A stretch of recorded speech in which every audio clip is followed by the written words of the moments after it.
جاء رجل إلى النبي صلى الله عليه وسلم فقال يا رسول الله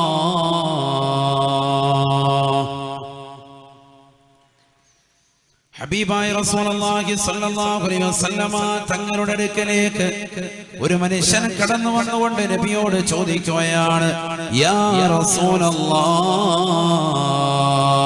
അല്ലാഹുവിന്റെ റസൂലേ റസൂലേ, ഇന്ന അബവയ്യ ബലഗാ മിനൽ കിബർ, ഇന്ന അബവയ്യ ബലഗാ മിനൽ കിബർ, എന്റെ മാതാപിതാക്കൾ പ്രായം ചെന്നവരാണ് നബിയേ, പ്രായാധിക്യമെത്തിപ്പോയി നബിയേ.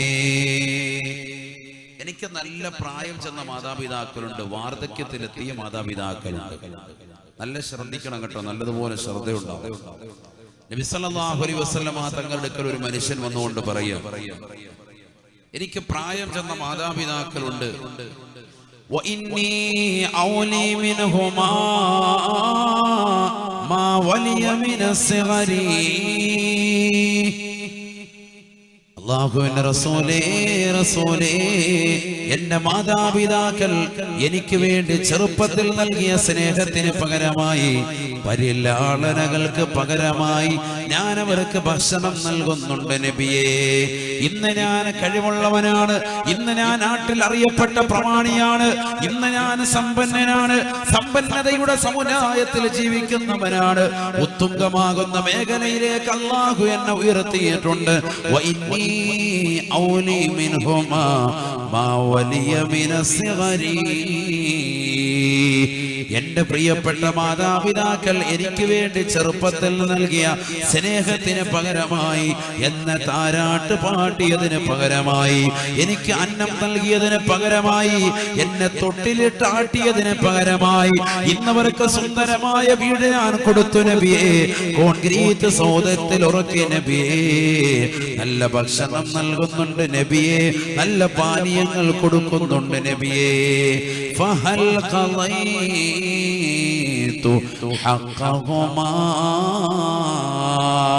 ഞാൻ എന്റെ പ്രിയപ്പെട്ട മാതാപിതാക്കളോടുള്ള ബാധ്യത പരിപൂർണമായി നിർവഹിച്ചവനാകോ ഇല്ലയോ എന്ന് ഹബീബായ റസൂലുള്ളാഹി സല്ലല്ലാഹു അലൈഹി വസല്ലം തങ്ങളോട് ചോദിക്കുക, എന്റെ മാതാപിതാക്കൾക്ക് വേണ്ടി ഞാൻ ഇപ്പോൾ കൊടുക്കുന്ന ഈ സ്നേഹം, ചെറുപ്പത്തിൽ അവർ എനിക്ക് നൽകിയത് ഒന്നുമില്ല, ചെറ്റപ്പുരയായിരുന്നു, ചെറിയ കുടിലാണ് ഞങ്ങൾ കഴിഞ്ഞിരുന്നത്. ഇന്നവർക്ക് ഞാൻ നല്ല വീട് വെച്ചു കൊടുത്തു, മനോഹരമായ ബിൽഡിങ്ങിലാണ് അവർ വസിക്കുന്നത്. നമുക്കും പറയാനുണ്ടാകും, ഒരുപക്ഷെ ഈ സദസ്സിലിരിക്കുന്ന പല ആളുകളുടെയും മനസ്സിൽ ഈ ചിന്ത പണ്ടേ ഉണ്ടായിട്ടുണ്ടാകും, ഞാൻ എന്റെ പ്രിയപ്പെട്ട മാതാപിതാക്കൾക്ക് ധാരാളം നന്മകൾ ചെയ്തവനാണ്. കാരണം എന്താ, ഞാൻ ഒരുപാട് അവർക്ക് നല്ല സൗകര്യം ഏർപ്പെടുത്തുന്ന നല്ല വീട്, ഇരുന്നല്ല വീട്, പണ്ട് ചെറിയ ചെറ്റപ്പുരയായിരുന്നു ഉണ്ടായിരുന്നത്, ചെറിയ കൂരമില്ല ഞങ്ങൾ കഴിഞ്ഞിരുന്നത്.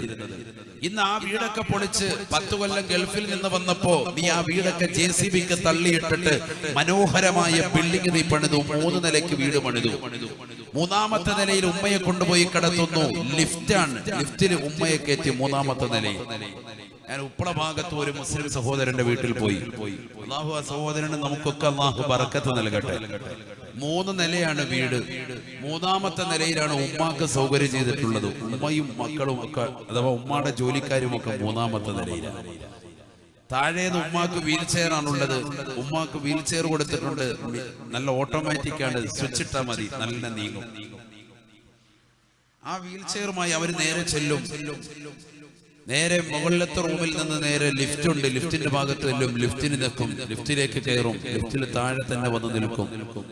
നേരെ താഴെ അടുക്കള ഭാഗത്തെത്തിയാൽ അവർക്കാകുന്ന സുഭിക്ഷമായ ആഹാരങ്ങൾ ഒക്കെ കഴിക്കാം. കഴിച്ചെല്ലാം കഴിഞ്ഞ് അവർ തന്നെ നേരെ ഇതൊരു മെഷീൻ റൈറ്റും ലെഫ്റ്റും അടിച്ച് നേരെ ചെല്ലുന്നു, നേരെ മുകളിലത്തെ നിലയിലേക്ക് പോകുന്നു. 3ാം നിലയിൽ പോയി ഉമ്മയുടെ റൂം സൗകര്യമൊക്കെ 3ാം നിലയിൽ. താഴെ ഓഫീസ് റൂം, നടുക്കത്തെ റൂം അദ്ദേഹവും കുടുംബവും അദ്ദേഹത്തിന്റെ മക്കളും, അങ്ങനത്തെ ഒരു സെറ്റ്. ഓരോരുത്തർക്കും അല്ലാഹു കൊടുത്ത നിഅമത്തിൽ അവർ വീട് വെക്കുന്നു. ആയിക്കോട്ടെ, അതല്ല ഞാൻ പറഞ്ഞു. അദ്ദേഹം ഉമ്മയെ നോക്കുന്നുണ്ട്, നോക്കാത്തൊരു വ്യക്തിയല്ല, നല്ല വ്യക്തിയാണ്. ഉമ്മക്ക് വേണ്ടി വലിയ സൗകര്യമാണ് ചെയ്തിരിക്കുന്നത്. ആ മുകളിലത്തെ നിലയിൽ തന്നെ തൊട്ടിപ്പുറത്ത് ജോലിക്കാരിക്കുള്ള സൗകര്യം, ഉമ്മ വിളിച്ചാൽ വെളിപ്പുറത്ത് എല്ലാ ആളുകൾ അവിടെ കൈകാര്യം ചെയ്തിട്ടുണ്ട് ആ രീതിക്കൊക്കെ. അപ്പൊ ഞാൻ പറഞ്ഞു വന്നത്, ഒരുപക്ഷെ അദ്ദേഹത്തിന്റെ മനസ്സിലടക്കം ചിന്തയുണ്ടാകും, ഞാൻ എന്റെ പ്രിയപ്പെട്ട മാതാവിന്, എന്റെ പ്രിയപ്പെട്ട മാതാപിതാക്കൾക്ക് ഞാൻ ഒരുപാട് സേവനങ്ങൾ ചെയ്തിട്ടുണ്ട്, അതുകൊണ്ട് ഞാൻ അവരോടുള്ള കടമകൾ പരിപൂർണമായി നിർവഹിച്ചു പോയിട്ടുണ്ട് എന്നൊരു ചിന്തയുണ്ടാകും. നമ്മുടെയൊക്കെ മനസ്സിലുള്ള ഒരു ചിന്ത ഏതാണ്? പ്രത്യേകിച്ച് ഇന്നത്തെ യൂത്തിന്റെ, ഇന്നത്തെ യുവതലമുറയുടെ മനസ്സിന്റെ അകത്തലത്തിലുള്ള ഒരു ചോദ്യവും അത് തന്നെയാണ്. ഞാൻ ഗൾഫിൽ പോയി കഷ്ടപ്പെട്ട് 5 കൊല്ലം കൊണ്ട് 10 കൊല്ലം കൊണ്ട് നാട്ടിൽ വന്ന് നല്ലൊരു വീട് തീർത്ത് വാപ്പായും ഉമ്മായി ആ കുടിൽ നിന്ന് ഓടിട്ട പെരയിൽ നിന്നൊക്കെ മാറ്റി നല്ല കോൺക്രീറ്റ് സൗധത്തിൽ കയറ്റി air condition room, AC room ഒന്ന് വാപ്പാടെ റൂമിൽ വെച്ച് കൊടുത്തു, ഒന്ന് എന്റെ റൂമിൽ ഫിറ്റ് ചെയ്തു. അങ്ങനെ നല്ല AC സൗകര്യത്തിൽ, ഫാൻ പോലുമില്ലായിരുന്നു എന്റെ വീട്ടിൽ, കരണ്ട് സൗകര്യം പോലുമില്ലായിരുന്നു എന്റെ വീട്ടിലേക്ക് ഞാനിതാ കരണ്ട് കൊണ്ടുവന്നു, സൗകര്യപ്പെടുത്തി, എല്ലാവിധ ഫ്രിഡ്ജ് കൊണ്ടുവന്നു, വാഷിംഗ് മെഷീൻ കൊണ്ടുവന്നു, എല്ലാ സൗകര്യവും, സ്വിച്ച് ഇട്ടാലുള്ള സൗകര്യങ്ങളൊക്കെ തന്നെ ഞാൻ കൊണ്ടുവന്നു. അതുകൊണ്ട് തന്നെ വാപ്പയോടും ഉമ്മയോടുമുള്ളതാകുന്ന ബാധ്യത, അവർ ചെറുപ്പത്തിൽ നൽകിയ സ്നേഹത്തിന് പകരം വെക്കാൻ ഇത് മതിയാകും എന്ന് കരുതുന്ന ആളുകളുണ്ടാകും. അള്ളാന്റെ റസൂലിനോട് ഇതേ ചോദ്യവുമായിട്ടാണ് ഈ അനുയായി വന്നിട്ടുള്ളത്. നബിയുനാ റസൂലുള്ളാഹി സ്വല്ലല്ലാഹു അലൈഹി വസല്ലം തങ്ങൾ പറയുകയാണ്, ലാ ഇല്ല മോനെ, ഇല്ല മോനെ, فإنهما كانا يفعلان ذلك وهما تحبان بقاءك. നിന്റെ മാതാപിതാക്കൾ നിനക്ക് വേണ്ടി ചെയ്ത സേവനങ്ങൾ എന്തിനെന്നറിയുമോ? ഈ ദുനിയാവിൽ നീ എന്നും ജീവിച്ചിരിക്കണമെന്നുള്ള ലക്ഷ്യത്തിലാണ് നിന്റെ മാതാപിതാക്കൾ നിനക്ക് ഭക്ഷണം നൽകിയത്, നിനക്ക് പാലൂട്ടി തേനൂട്ടി നിന്നെ വളർത്തിയത്. പക്ഷെ മക്കളാകുന്ന നിങ്ങളോ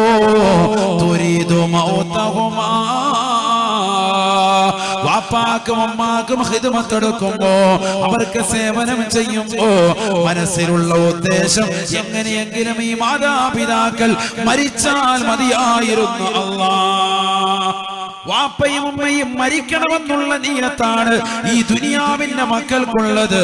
അതുകൊണ്ട് സഹോദര, ഒരിക്കൽ പോലും നിന്റെ മാതാപിതാക്കൾ ചെയ്തത് സേവനത്തിന് പകരമായി നിന്റെ സേവനങ്ങൾ മതിയാകുകയില്ല എന്ന് ഹബീബായ റസൂലുള്ളാഹി. ശരിയല്ലയോ പ്രവാചകൻ പറഞ്ഞത്? ഇന്ന് ഷുഗർ ബാധിച്ച ഉമ്മ എത്ര ദിവസമായി സുഖമില്ലാതെ കിടക്കുകയാ. മോനെ, അടുത്ത ആഴ്ച എന്റെ ചെക്കപ്പ് മംഗലാപുരത്താണ്, കൊണ്ടുപോകണേ എന്ന് പറഞ്ഞാല് വീട്ടിൽ വാഹന സൗകര്യമുള്ള മകനുണ്ട്, കൊണ്ടുപോകാൻ അവന് സമയമില്ല. അവന് പറയുന്നു, ഉമ്മ എനിക്ക് രാവിലെ ജോലിക്ക് പോകണം, ഉമ്മ മാണിക്കോത്തുനിന്ന് ബസ് കയറിക്കോ, മംഗലാപുരത്ത് പോയി ഇറങ്ങിക്കോ, എനിക്ക് സമയമില്ല എന്ന് പറഞ്ഞുകൊണ്ട് മാതാപിതാക്കളെ പുറംകാലുകൊണ്ട് തള്ളുന്ന യുവത്വമേ, അല്ലാഹുവിന്റെ റസൂല് 1400 വർഷം മുമ്പ് പറയുകയാണ്, മക്കളെ, മക്കളെ, നിങ്ങൾ ചെയ്യുന്ന സേവനങ്ങളെല്ലാം തന്നെ മാതാപിതാക്കൾ നൽകിയ സ്നേഹത്തിന് പകരം വെക്കാൻ സാധിക്കുകയില്ല എന്ന് ഹബീബായ റസൂലുള്ളാഹി. പകരം വെക്കാൻ പറ്റൂല, അവിടെയാണ് വിഷയം. കൂലി കിട്ടും, അത് കിട്ടും, നിന്റെ നീയത്തിനനുസൃതമായി കൂലി കിട്ടും. നിയത്ത് നല്ലതെങ്കിലെന്തും ചെയ്യടോ, തൗഫീഖ് പിന്നിൽ നിന്ന് തള്ളി തരുമടോ. എന്താണ് നിന്റെ നിയത്ത്? ആ നിയത്തിനനുസരിച്ച് അള്ളാഹു നിനക്ക് പ്രതിഫലം നൽകും. അള്ളാഹു തൗഫീഖ് തരട്ടെ. പക്ഷെ പകരം വെക്കാൻ വാപ്പ ചെയ്തത്, ഉമ്മ ചെയ്തത്, അവർ എനിക്ക് ചെറുപ്പത്തിൽ നൽകിയ സ്നേഹത്തിന് പകരം അതൊരിക്കലും ഇല്ല. അവരോടുള്ള ബാധ്യത പരിപൂർണമായി നിർവഹിച്ചവനായി നിന്നെ ഗണിക്കൂല. എത്ര ചെയ്താലും അങ്ങനെയാണ്. കാരണം വാപ്പാടെ ഉമ്മാടെ സ്ഥാനം അതാണ്, ചെറുതല്ല, വലിയ സ്ഥാനം, വലിയ സ്ഥാനമാണ്. നീ ഹജ്ജിന് കൊണ്ടുപോയി, ഉംറയ്ക്ക് കൊണ്ടുപോയി, അതുകൊണ്ട് ഞാൻ എന്റെ വാപ്പാടും ഉമ്മാടുമുള്ള ബാധ്യത നിർവഹിച്ചു പറയാൻ പറ്റൂല. അങ്ങനെ പറഞ്ഞത് നീ നടക്കും വേണ്ട. ചില ആളുകൾ അങ്ങനെയുണ്ട്. സാധാ ഞാൻ വാപ്പായ ഉമ്മയ്ക്ക് വിട്ടു, വാപ്പായ അജ്ജിന് വിട്ടു, ഇങ്ങനെ പറഞ്ഞു നടക്കുക നാട്ടുകാരോടും മൂല്യരോടും ഗാന്ധിയാരോടും. എന്ത് കാര്യം? അവരെ കൊണ്ട് ദ്വാരപ്പിക്കാണ്. സാധാ അള്ളാഹുവിന്റെ തൗഫീഖിനാൽ ഉമ്മായക്ക് വിടാൻ തൗഫീഖ് കിട്ടി. സാധാ പ്രത്യേകം ദ്വാരക്കണം. അവരുടെ യാത്രയിൽ ബറക്കത്തുണ്ടാകാൻ വേണ്ടി ഉസ്താദ് പ്രത്യേകം ദ്വാരക്കണം, ഒക്കെ കബൂലാകാൻ വേണ്ടി ദ്വാരക്കണം എന്ന് പറയാതെ വന്നിട്ട് പറയുന്ന വാക്കെന്താ? ഞാനാ വിട്ടത് ഹജ്ജിന്, ഞാനാ ഉംറയ്ക്ക് വിട്ടത് എന്ന് ഗർവ് പറയാൻ മാത്രം നീ വളർന്നിട്ടില്ല. അങ്ങനെ എടുത്തു പറയുന്നവൻ, ഒരു സദഖ കൊടുത്തിട്ട് അത് എടുത്തു പറയുന്നവൻ, ഒരു നന്മ ചെയ്തിട്ട് എടുത്തു പറയുന്നവൻ നാളെ വലിയ ശിക്ഷ വാങ്ങുമെന്ന് സയ്യിദുനാ റസൂലുള്ളാഹി. 3 കൂട്ടർക്ക് ഭയങ്കര ശിക്ഷയാണ്. ഹദീസില്ലേ? قال رسول الله صلى الله عليه وسلم حبيب رسول الله صلى الله عليه وسلم തങ്ങളോടപ്പെടുത്തുകയാണ് ثلاث لا يكلمهم الله يوم القيامة ولا يزكيهم ولا ينظر إليهم ولهم عذاب أليم. നബിയുനാ റസൂലുള്ളാഹി സ്വല്ലല്ലാഹു അലൈഹി വസല്ലമ തങ്ങൾ തന്റെ പ്രിയപ്പെട്ട അനുയായികളോട് പറയുകയാണ്. അബൂ ദറുൽ ഗിഫാരി റളിയല്ലാഹു തആല പറയുകയാ, അല്ലാഹുവിന്റെ റസൂൽ ഞങ്ങളോട് പറയുകയാണ്, സ്വഹാബാ സ്വഹാബാ 3 കൂട്ടർ അല്ലാഹുവിന്റെ കാരുണ്യത്തിന്റെ തിരുനോട്ടം അവർക്കുണ്ടാവുകയില്ലത്രേ. വലാ യുസക്കീഹിം വലാ യുകല്ലിമുഹും അല്ലാഹു അവരോട് കരുണയുടെ നോട്ടം നോക്കുകയില്ലെന്ന് മാത്രമല്ല, നാളെ പടച്ചറപ്പിന്റെ ദർബാറിൽ കത്തിച്ചൊരിക്കുന്ന സൂര്യനെ തലയ്ക്ക് മീതെ നിർത്തുമ്പോ കത്തിയാളുന്ന നരകത്തെ മുന്നിൽ നിർത്തിക്കൊണ്ട് അല്ലാഹുവിന്റെ കോടതിയിൽ സർവരും വിറങ്ങലിക്കുന്ന സമയത്ത് അല്ലാഹുവിന്റെ തിരുനോട്ടം വിഭാഗമായി മാറുമത്രേ. തീർന്നില്ല.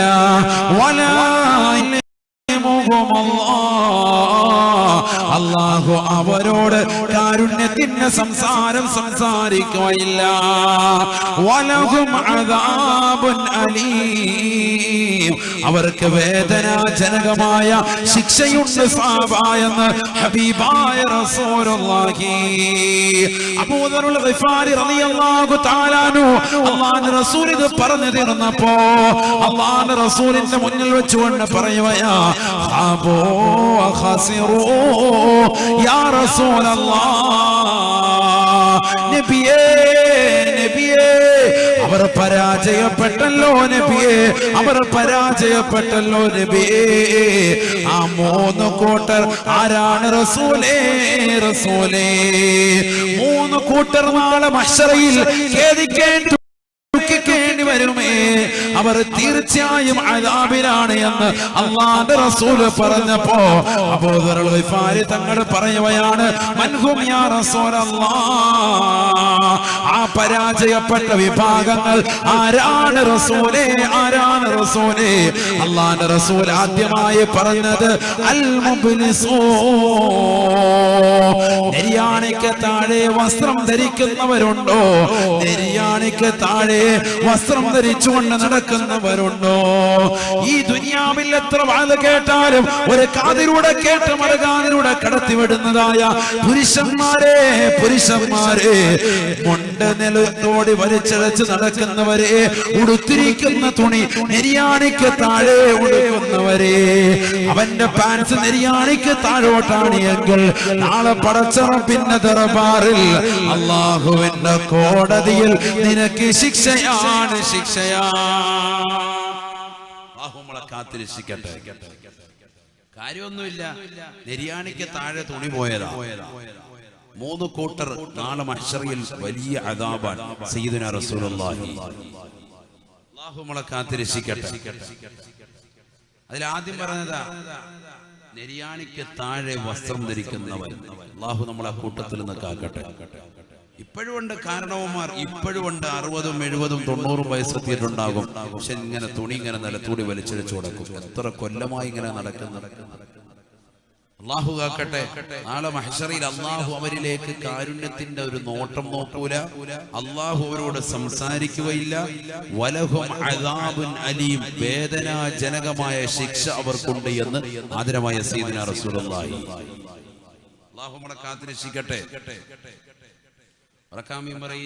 അല്ലാഹുവേ ഞങ്ങളെ നീ കാത്തുരക്ഷിക്കണേ അല്ലാ, നീ കാത്തുരക്ഷിക്കണേ അല്ലാ. ഹബീബായ റസൂലുള്ളാഹി സ്വല്ലല്ലാഹു അലൈഹി വസല്ലമ തങ്ങൾ പറഞ്ഞില്ലയോ, നെര്യാണിക്ക് താഴെ പുരുഷന്മാര് വസ്ത്രം ധരിക്കാൻ പാടില്ല. പുരുഷന്മാരാണ് കേട്ടോ, സ്ത്രീകളല്ല. സ്ത്രീകൾ നെര്യാണിക്ക് താഴെ വസ്ത്രം ധരിക്കണമെന്നാണ് പ്രവാചകൻ പഠിപ്പിച്ചത്. ഞാനത് കഴിഞ്ഞ കൊല്ലം ഇവിടെ പ്രസംഗിച്ചിട്ടുള്ളതാണ്. വസ്ത്രവിധാനം ഞാൻ പറഞ്ഞിട്ടുള്ളത്. നെര്യാണിക്ക് താഴെ വസ്ത്രം കൊണ്ടുവരണം. ആര്? സ്ത്രീ.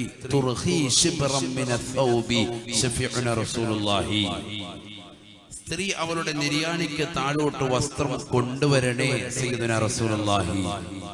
അപ്പൊ സ്വഹാബത്ത് വന്നിട്ട് സംശയം ചോദിച്ചു, അല്ലാഹുവിന്റെ റസൂലേ, ഞങ്ങളുടെ ഭാര്യമാർ ഒട്ടകത്തിന്റെ പുറത്ത് സഞ്ചരിക്കുന്നവരാണ്, ഞങ്ങൾക്കുള്ള വാഹനം ഒട്ടകമാണ്. ഒട്ടകത്തിന്റെ പുറത്ത് ഒട്ടക കട്ടിലിലേക്കൊക്കെ കാലെടുത്ത് വെക്കുന്ന സമയത്ത് ഒരുപക്ഷെ ഒരു ചാൺ വസ്ത്രം താഴ്ത്തിയിട്ടാലും, നെര്യാണിക്ക് താഴോട്ടൊരു ചാൺ വസ്ത്രം താഴ്ത്തിയിട്ടാലും പൊക്കമുള്ള സ്ഥലത്തേക്ക് കാലിങ്ങനെ പൊക്കുമ്പോ അവരുടെ കാൽപാദം അന്യപുരുഷന്മാർ കാണാൻ ചാൻസ് ഉണ്ട് നബിയെ. എന്ത് ചെയ്യണം റസൂലേ? അല്ലാഹുവിന്റെ റസൂൽ പറഞ്ഞു, ഒരൽപ്പം പോലും കാണിക്കാതിരിക്കാൻ ഒരു മുഴം കൂടി താഴ്ത്തിയിരണേ സയ്യിദുനാ റസൂലുള്ളാഹി. ഒരു ചാൻ വസ്ത്രം താഴ്ത്തിയാലും കാണുന്നുണ്ടെങ്കിൽ എന്ത് ചെയ്യണം? ഒരു മുഴം താഴ്ത്തിയിരണം സയ്യിദുനാ റസൂലുള്ളാഹി. നമ്മുടെ പെണ്ണുങ്ങളോ 3/4 തൊട്ടുകൊണ്ട് നടക്കുക. അല്ലാഹു നമ്മളെ കാത്തുരക്ഷിക്കട്ടെ. പാശ്ചാത്യ രാജ്യങ്ങളിൽ ജയിലറകളിലിരുന്ന വസ്ത്രമാണ് ടൈറ്റാക്കപ്പെട്ടതാകുന്ന ബനിയൻ ക്ലോത്ത്. അതാണ് ഇന്നത്തെ യുവതലമുറ ഇട്ടുകൊണ്ട് നടക്കുന്നത്. 40 വയസ്സുള്ള താത്താരും ഇതിട്ടുകൊണ്ട് നടക്കുന്നുണ്ട്. എന്നിട്ടൊരു ചുരിദാർ ഇട്ടുകൊണ്ട് നടക്കും. എന്നിട്ട് അതിന്റെ ഒരു ആക്റ്റീവായി കയറി എന്നിട്ട് ആക്റ്റീവായി ഇട്ട് ഓടിച്ചുകൊണ്ട് പോവാ. തവള പോകുന്ന പോലെ. അല്ലാഹു നമ്മളെ കാത്തുരക്ഷിക്കട്ടെ. ഈ ഭാഗം മുഴുവൻ ഇങ്ങനെ തുടയുടെ വെണ്മ മുഴുവനും എടുത്തു കാണുകയാണ്. ശരീരത്തിന്റെ ആകാര സൗഷ്ഠവം, അംഗലാവണ്യം, അതിന്റെ തുടിപ്പ്, അതിന്റെ വണ്ണമൊക്കെ അന്യപുരുഷന്മാര് കാണുക. പാശ്ചാത്യ രാജ്യങ്ങളിലെ ജയിലറകളിൽ കൊടുക്കുന്ന വസ്ത്രമാണ്. എന്തിന്? അത് ഇട്ട് കഴിഞ്ഞാൽ ഉള്ളിൽ അവരുടെ ശരീരത്തിൽ ഒന്നുമില്ല, അവരുടെ പ്ലെയിനാണ്, ഒന്നും അവർ ഒളിപ്പിച്ചു വെച്ചിട്ടില്ല എന്ന് തെളിയാൻ വേണ്ടി അത്രത്തോളം കണ്ണാടിച്ചില്ല പോലെ ഇരിക്കുന്ന ആ സാധനം ഇട്ടുകൊണ്ട് ഇന്നത്തെ നമ്മുടെ യുവതലമുറ വെളിയിലിറങ്ങി. അല്ലാഹു നമ്മളെ കാത്തുരക്ഷിക്കട്ടെ. ഞാൻ അതിലേക്ക് പോകുന്നില്ല. വസ്ത്രവിധാനത്തെ കുറിച്ച് നിങ്ങളത് ശ്രദ്ധിച്ചിട്ടില്ല എങ്കിൽ യൂട്യൂബിൽ വിനീതന്റെ പ്രഭാഷണമുണ്ട്. വസ്ത്രം ധരിച്ച നഗ്നകൾ എന്ന് പറഞ്ഞ വിഷയമുണ്ട്, അത് കേൾക്കണം. അല്ലാഹു തൗഫീഖ് തരട്ടെ. ഞാൻ അതിലേക്ക് പോകുന്നില്ല. ഞാൻ പറഞ്ഞു വന്നത്, നാളെ പടച്ചറപ്പിന്റെ ദർബാറിൽ, അള്ളാഹുവിന്റെ കോടതിയിൽ അള്ളാഹുവിന്റെ ശിക്ഷ ഏറ്റുവാങ്ങേണ്ടി വരുന്ന, പടച്ചറപ്പ് കാരുണ്യത്തിന്റെ തിരുനോട്ടം നോക്കാത്തതാകുന്ന 3 വിഭാഗങ്ങളിൽ ഒന്നാമതായി അഷ്റഫുൽ ഖൽഖ് ത്വാഹ റസൂലുള്ളാഹി സ്വല്ലല്ലാഹു അലൈഹി വസല്ലമ തങ്ങൾ പഠിപ്പിച്ചത് നെര്യാണിക്ക് താഴെ വസ്ത്രം ധരിക്കുന്നവനാ.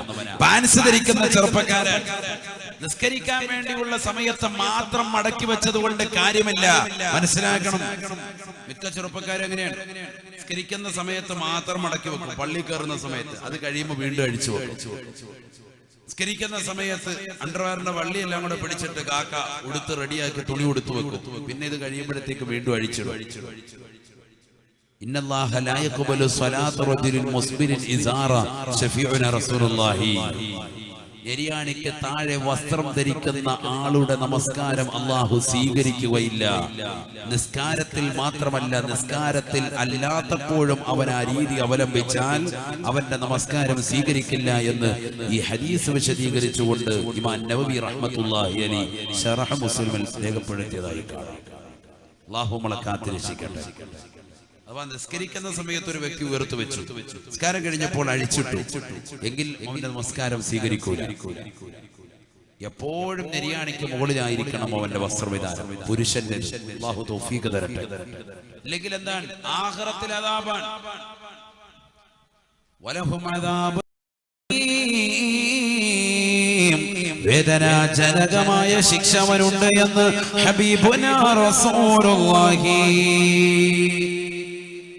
രണ്ടാമതായി അല്ലാഹുവിന്റെ റസൂൽ പറഞ്ഞത്, നാളെ പടച്ചറപ്പിന്റെ ദർബാറിൽ കത്തിജ്വലിക്കുന്ന സൂര്യനെ തലയ്ക്ക് മീതെ നിർത്തിക്കൊണ്ട് അല്ലാഹു വിചാരണ ചെയ്യുന്ന ഘട്ടത്തിൽ പ്രയാസം അനുഭവിക്കുന്ന രണ്ടാമത്തെ വിഭാഗം ഏതെന്നറിയുമോ?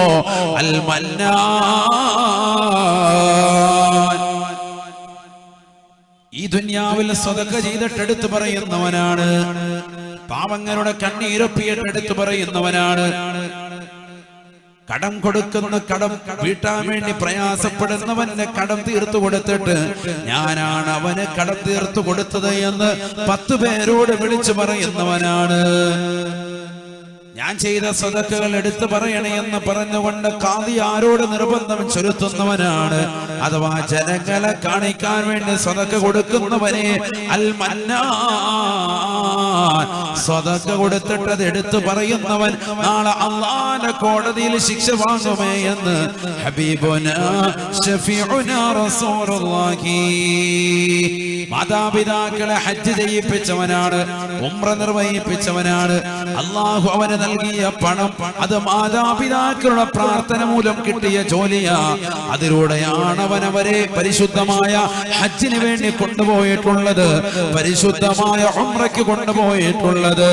പക്ഷെ മാതാപിതാക്കളെ കുറിച്ച് ജനങ്ങളോട് അവൻ പറയുന്ന ശൈലി, എന്റെ വാപ്പയും ഉമ്മയും ഇന്ന് കഅബ കാണാൻ ഞാനാണ് കാരണമായത്, എന്റെ പൈസയാണ് ചെലവഴിച്ചത്.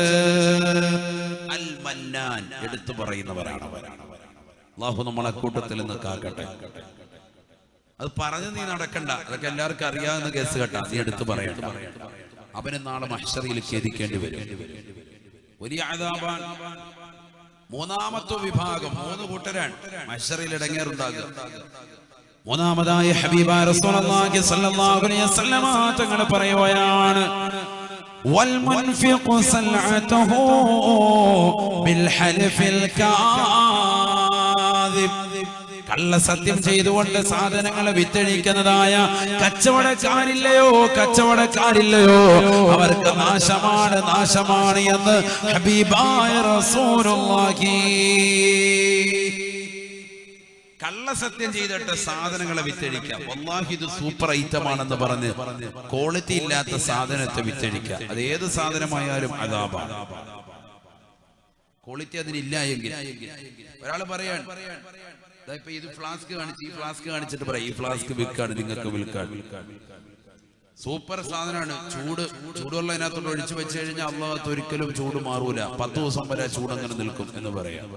ഇവൻ കൊണ്ട് ഉപയോഗിക്കുമ്പോഴത്തേക്ക് 1 ദിവസം പോലും നിൽക്കുന്നില്ല എങ്കിൽ നീ ആ പറഞ്ഞ വാക്കിൽ കാദിബാണ്, നിന്റെ കച്ചവടം ഹറാമാണ്. അല്ലാഹു കാത്ത് രക്ഷിക്കട്ടെ.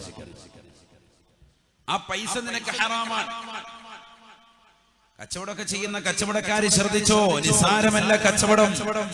ബഹുമാനപ്പെട്ട ഉമർ ബിൻ ഖത്താബ് റളിയല്ലാഹു തആല അൻഹു, അദ്ദേഹം ഇസ്ലാമിന്റെ ഖിലാഫത്ത് നടത്തിയിരുന്ന കാലഘട്ടത്തിൽ, ഖലീഫയായിരുന്ന കാലഘട്ടത്തിൽ മദീനയിലേക്ക് ഇറങ്ങി, കമ്പോളത്തിൽ ഇറങ്ങിയപ്പോൾ ഒരു വ്യക്തി അവിടെ ഈന്തപ്പന കച്ചവടം നടത്തുകയാണ്. അദ്ദേഹത്തോട് ചോദിച്ചു, നിനക്ക് കച്ചവടം പരിചയമുണ്ടോ? അദ്ദേഹം പറഞ്ഞു, ഇല്ല.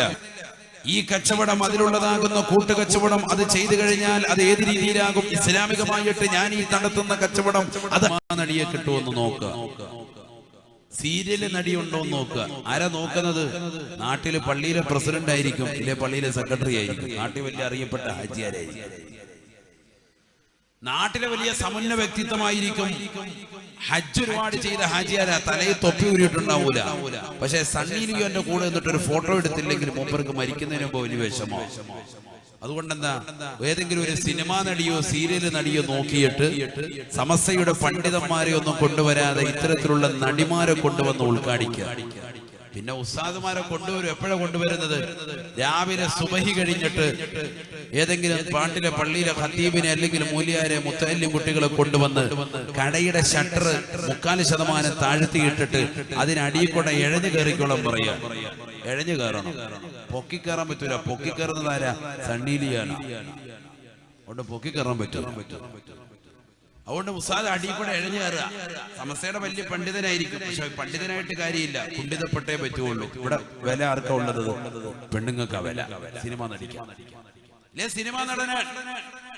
എന്നിട്ട് ഇത്തരത്തിലുള്ള ആളുകളെ കൊണ്ടുവന്നിട്ട് ഉലമാക്കളെ കൊണ്ടുവന്ന് അവരെ നിന്ദിക്കുന്ന പ്രകാരം അടിയിൽ കൂടെ അകത്ത് കയറ്റിയിട്ട് യാസീൻ ഓദിച്ച് കടയ്ക്ക് വേണ്ടി ബറക്കത്തുണ്ടാകാൻ ദുആയിരുന്ന് എന്തെങ്കിലും ഒരു സാധനം അവരോട് കൊണ്ട് പേരിന് സപ്ലൈ ചെയ്യിപ്പിച്ചിട്ട് അവരെ അങ്ങ് പറഞ്ഞു വിടും. 10 മണിയാകുമ്പോഴത്തേക്കും ചെണ്ടയും പേമാരിയുമായിട്ട് ഇവിടെ കടന്നു വരുന്നതാരാ? ആനയും പേമാരിയും ചെണ്ടമേളവും ഒക്കെ ആയിട്ട് കടന്നു വരുന്നത് സിനിമാ നടി കടന്നു വരികയാണ്, ഇല്ലെങ്കിൽ സിനിമാ നടൻ വരിക. ആരുടെ കട ഉദ്ഘാടിക്കാൻ? മഹലിൽ ഏറ്റവും അറിയപ്പെട്ടതാകുന്ന സമുന്നതനായ സമ്പന്നൻ, വലിയ വ്യക്തിത്വം, ഉന്നതനായ വ്യക്തി, പക്ഷെ അദ്ദേഹം ചെയ്യുന്നതാകുന്ന കുരുത്തക്കേടിന്റെ അങ്ങേയറ്റം. ഇതൊക്കെ സമൂഹത്തിൽ ഇങ്ങനെ നടക്കുക. ആരും ഇതിനെതിരെ പറയുന്നുമില്ല. എങ്ങനെ കച്ചവടത്തിൽ ബർക്കത്തുണ്ടാകും? ഒരാഴ്ച കഴിയുമ്പോഴത്തേക്ക് ഇയാളുടെ കച്ചവടം മുഴുവൻ ആദ്യത്തെ 2-3 ദിവസം നല്ല തിരക്കാണ്. പ്രത്യേകിച്ച് അന്നത്തെ ദിവസം പറയുകയേ വേണ്ട, നല്ല തിരക്കായിരിക്കും. കാരണം ഈ നടിയെ കാണാൻ വേണ്ടിയുള്ള തിരക്കാണത്. അത് കഴിയുമ്പോ ആ തിരക്ക് കഴിഞ്ഞു. അന്നത്തെ ദിവസം എന്തെങ്കിലും ഓഫർ ഇട്ട് കൊടുക്കുകയും കച്ചവടം ഒന്നും ലാഭമായില്ല. 2 ദിവസം കഴിയുമ്പോഴത്തേക്ക് ആളും തരവും പോയി. പിന്നെ ഇതേ മുസ്ലിയാരുടെ അടുക്കൽ തന്നെ, ഏത് മുസ്ലിയാരെയാണോ രാത്രിയുടെ യാമങ്ങളിൽ വിളിച്ച് കടയുടെ അഴിയിലൂടെ ഇടിച്ചു കയറ്റി കൊണ്ടുവന്ന് യാസീൻ ഓദിപ്പിച്ചിട്ട് 10ന്റെ 10 നോട്ട് റൗണ്ട് ചെയ്ത് പിടിപ്പിച്ച് കയ്യിൽ കൊടുത്തിട്ട് 100 രൂപ, 100ന്റെ ഒരൊറ്റ നോട്ട് കൊടുക്കൂല, 10ന്റെ 10 നോട്ട് എടുത്തിട്ട് അതിങ്ങനെ റൗണ്ട് ചെയ്യും. കൈ കൊടുക്കുമ്പോ കട്ടിക്ക് ഇരിക്കട്ടെ എന്ന് കരുതി മുസ്ലിയാർ ഇതിങ്ങനെ പിടിച്ചു നോക്കുമ്പോൾ അവർക്ക് കാര്യമായിട്ടെന്തോ ഉണ്ട്. നമ്മുടെ കൗമിന്റെ സ്വഭാവമാണ് ഈ പറയുന്നത്. വീട്ടിൽ ചെന്നിട്ട് ഉസ്താദ് ഇങ്ങനെ നോക്കുമ്പോ 100 രൂപ കൈ കിട്ടിയപ്പോ കരുതി 10,000 കിട്ടിയെന്ന് കരുതി ഹാജിയാരെ വട്ടം പിടിച്ചിട്ടാ വീട്ടിൽ ചെന്ന് തുറന്നു നോക്കുമ്പോ ഒന്നുമില്ല, ഹലാസ് 100 രൂപ. ഇതൊക്കെ നമ്മുടെ കൗമ ചെയ്യുന്ന പരിപാടി. ഇത് പറഞ്ഞു കൊടുക്കണ്ടേ? സമൂഹം തിരിച്ചറിയണ്ടേ? ഇങ്ങനെ ആലിമീങ്ങളെ നിന്നിച്ച് വീട്ടിൽ കൊണ്ടുവന്നിരുത്തിയിട്ട് അവസാനം സിനിമാ നടിമാരെ വിളിച്ച് ലക്ഷങ്ങൾ കൊടുത്തു വിടുക. ആള് വലിയ പണ്ഡിതനായിരിക്കും, വലിയ വ്യക്തിത്വമായിരിക്കും, ഹാജിയാരായിരിക്കും. അവസാനം കട മുഴുവനും നശിച്ച് കച്ചവടം മുഴുവനും താറുമാറാകുമ്പോ ഇതേ ആലിമിന്റെ അടുക്കൽ ചെന്ന്, സമസ്തയുടെ ഉലമാക്കൾ ചെന്ന് എന്തെങ്കിലും ഒന്ന് മന്ത്രിച്ചൂതി തന്നേക്ക്, കടയിൽ ഒരു ബർക്കത്തിന് വേണ്ടി എന്ന് പറയേണ്ട അവസ്ഥയിലേക്ക് തരം താഴ്ന്നു പോയി. കച്ചവടത്തിൽ ബർക്കത്തില്ല. ഒരു കാലഘട്ടത്തിൽ പാണക്കാട് സയ്യിദന്മാരും ബഹുമാനപ്പെട്ടതാകുന്ന മുഹമ്മദ് അലി ശിഹാബ് തങ്ങളും അവിടുത്തെ ഉമർ അലി ശിഹാബ് തങ്ങളടക്കം മരണപ്പെട്ടുപോയ സമുന്നതരാകുന്ന പണ്ഡിതന്മാർ, സമസ്തയുടെ ആലിമീങ്ങൾ, അവർ ഉദ്ഘാടിച്ച ഒരു ജ്വല്ലറികളോ ഒരു കടകളോ ഇന്ന് ഏതെങ്കിലും പൂട്ടപ്പെട്ടു പോയതാകുന്ന ഒരു ചരിത്രം ഏതെങ്കിലും ഒരു കട കാണിക്കാൻ പറ്റുമോ? ബറക്കത്തില്ലാത്ത ഏതെങ്കിലും ഒരു ജ്വല്ലറി എടുത്ത് കാണിക്കാൻ പറ്റുമോ? പാണക്കാട് മുത്തുളി മുഹമ്മദ് അലി ശിഹാബ് തങ്ങൾ ഉദ്ഘാടിച്ചതാകുന്ന ജ്വല്ലറി ഏതെങ്കിലും ഒന്ന് ബറക്കത്ത് കെട്ടുപോയതായിട്ട് കച്ചവടമില്ലാതെ അടച്ചുപോയി മുസ്ലിയാരെ എന്ന് പറയാൻ ഒരൊറ്റ ജ്വല്ലറി കേരളക്കരയുടെ മണ്ണിൽ കാണിക്കാൻ പറ്റുമോ? എന്നിട്ടും എന്തേ സമൂഹം ഇത്തരത്തിലുള്ള ആലിമീങ്ങളെയും ഇത്തരത്തിലുള്ളതാകുന്ന സയ്യിദന്മാരെയും എന്തുകൊണ്ട് നമ്മളത് മനസ്സിലാക്കിയെടുക്കുന്നില്ല? സിനിമാ നടന്മാരുടെയും നടിമാരുടെയും പിറകെ നമ്മൾ പോവാൻ. ആര്? സുസുന്നിയാണ് ആള്. 5 വഖത്ത് നിസ്കരിക്കും, സുന്നത്തമായത്ത് അക്ബറെന്ന് കേൾക്കുമ്പോ ഭയങ്കര ഹോഷ്, അതിനേക്കാൾ വലിയ ആള്. റബീഉൽ അവ്വൽ വരുമ്പോ വലിയ സംഭാവന. പക്ഷെ ആരുടെ കയ്യിലിരിപ്പിതാണ് എങ്കിൽ എങ്ങനെ വല്ല സുന്നത്തമായത്തിന്റെ ഹലുകാരനാകും? അല്ലാഹു നമ്മളെ കാത്തിരക്ഷിക്കട്ടെ. നബിയനാ റസൂലുള്ളാഹി സ്വല്ലല്ലാഹു അലൈഹി വസല്ലം തങ്ങൾ പറയുകയാണ്, വൈലുൽ ലിത്താജിരി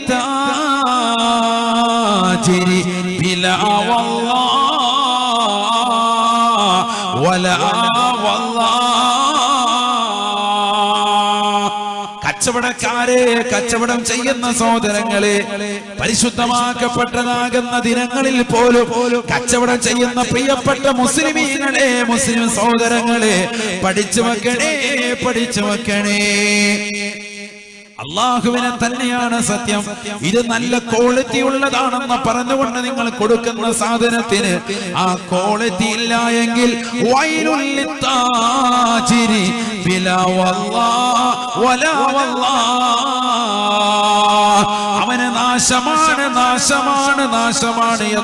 ഹബീബുനാ ശഫീഉനാ റസൂലുള്ളാഹി. അല്ലാഹുവിന്റെ റസൂൽ വീണ്ടും പറയുകയാണ്, ലാ യഹില്ലു ലി അഹദിൻ അൻ യബീഅ ബിദാഅതഹു ഇല്ലാ അൻ യുബയ്യിന ആഫതഹു ഒരു വ്യക്തിക്കും കച്ചവടം ചെയ്യൽ അനുവദനീയമല്ല. അതിന്റെ വരുംവരായികൾ ആ കച്ചവട വസ്തുവിൻ്റെതാകുന്ന ബുദ്ധിമുട്ടുകൾ അവർക്ക് ബോധ്യപ്പെടുത്തി കൊടുക്കൽ കൊണ്ടല്ലാതെ എന്ന് ഹബീബായ റസൂലുള്ളാഹി. ഒരു വ്യക്തി ഒരു മൊബൈൽ വിൽക്കുക, സെക്കൻഡ് ഹാൻഡ് മൊബൈലാണ്. ഇപ്പൊ മുക്കിനൊക്കിന് മൊബൈൽ കടയാ. എന്താ കാരണം? നല്ല ലാഭമാണ്. അല്ലാഹു ബറക്കത്ത് നൽകട്ടെ. പക്ഷെ ഹലാല് വേണം ഒരുമിക്കാൻ മക്കളെ, നിങ്ങൾ അടങ്ങേറാവും. ഒരു സെക്കൻഡ് ഹാൻഡ് മൊബൈൽ നിന്റെ കയ്യിൽ കിട്ടി, അത് നീ വിൽക്കുക. ഇങ്ങോട്ട് എടുക്കുമ്പോഴത്തേക്കും നല്ല ലാഭത്തിനെടുത്തു, ആയിക്കോട്ടെ, കൊടുക്കുമ്പോഴും ലാഭത്തിന് കൊടുത്തോ, പ്രശ്നമില്ല. പക്ഷെ ലാ യഹില്ലു ലി അഹദിൻ അൻ യബിഅ ബിളഅതഹു ഇല്ല അൻ യുബയ്യിന ആഫതഹു. ഇതിന് ഇത്രയുള്ള ബാറ്ററി പാക്കപ്പ് ഉള്ളൂ, ഇതിന് ഇത്ര ദിവസം ഇട്ട് കഴിയുമ്പോൾ ഇതിന്റെ ബാറ്ററി തീരും, ഇന്നത്രേ ഉള്ളൂ ഇതിന്റെ എംഎച്ച് പവർ ഉള്ളൂ എന്നൊക്കെ പറഞ്ഞ്, ഇതിന്റെ കൂടെ ഇയർഫോൺ ഇല്ല, ഇത്ര ഉള്ളൂ എന്നൊക്കെ പറഞ്ഞ് അതിന്റെ വരും വരായികളെ കുറിച്ച്, അതുകൊണ്ടുണ്ടാകുന്ന ബുദ്ധിമുട്ടുകളെ കുറിച്ച് വേണം നീ ആദ്യം പറയാൻ, ഏത് കച്ചവടമായെങ്കിലും എന്ന് സയ്യിദുനാ റസൂലുള്ളാഹി. ഗുണം പറയണം, അതോടൊപ്പം തന്നെ അതിന്റെ ദോഷവും പറഞ്ഞു കൊടുക്കണം. അങ്ങനെയൊക്കെ കച്ചവടം ചെയ്ത ഉസ്താദ് ഒന്നും കച്ചവടം നടക്കൂല. ആ ഉള്ള ലാഭം മതി, അതാ ദീൻ ആഗ്രഹിക്കുന്നത്. ഇല്ലെങ്കിൽ നീ കൊള്ള ലാഭമാണ് എടുക്കുന്നത്. അപ്പൊ നിനക്ക് ദുന്യാവിനോട് പ്രേമം കൂടും, മറ്റേ നിനക്ക് ആഖിറത്തോടുള്ളതാകുന്ന റഗബത്ത്, ആഗ്രഹമുണ്ടാവും. അതാണ് അല്ലാഹുവിന്റെ റസൂൽ ഇഷ്ടപ്പെടുന്നത്. അതുകൊണ്ട് കച്ചവടം ചെയ്യുന്നവർ ശ്രദ്ധിച്ചോ, വെറുതെ കച്ചവടത്തിൽ കിട്ടുന്ന ലാഭം കൊണ്ട് മിടുങ്ങാമെന്ന് കരുതണ്ട. നാളെ ആഖിറത്തിൽ അദാബാണ്.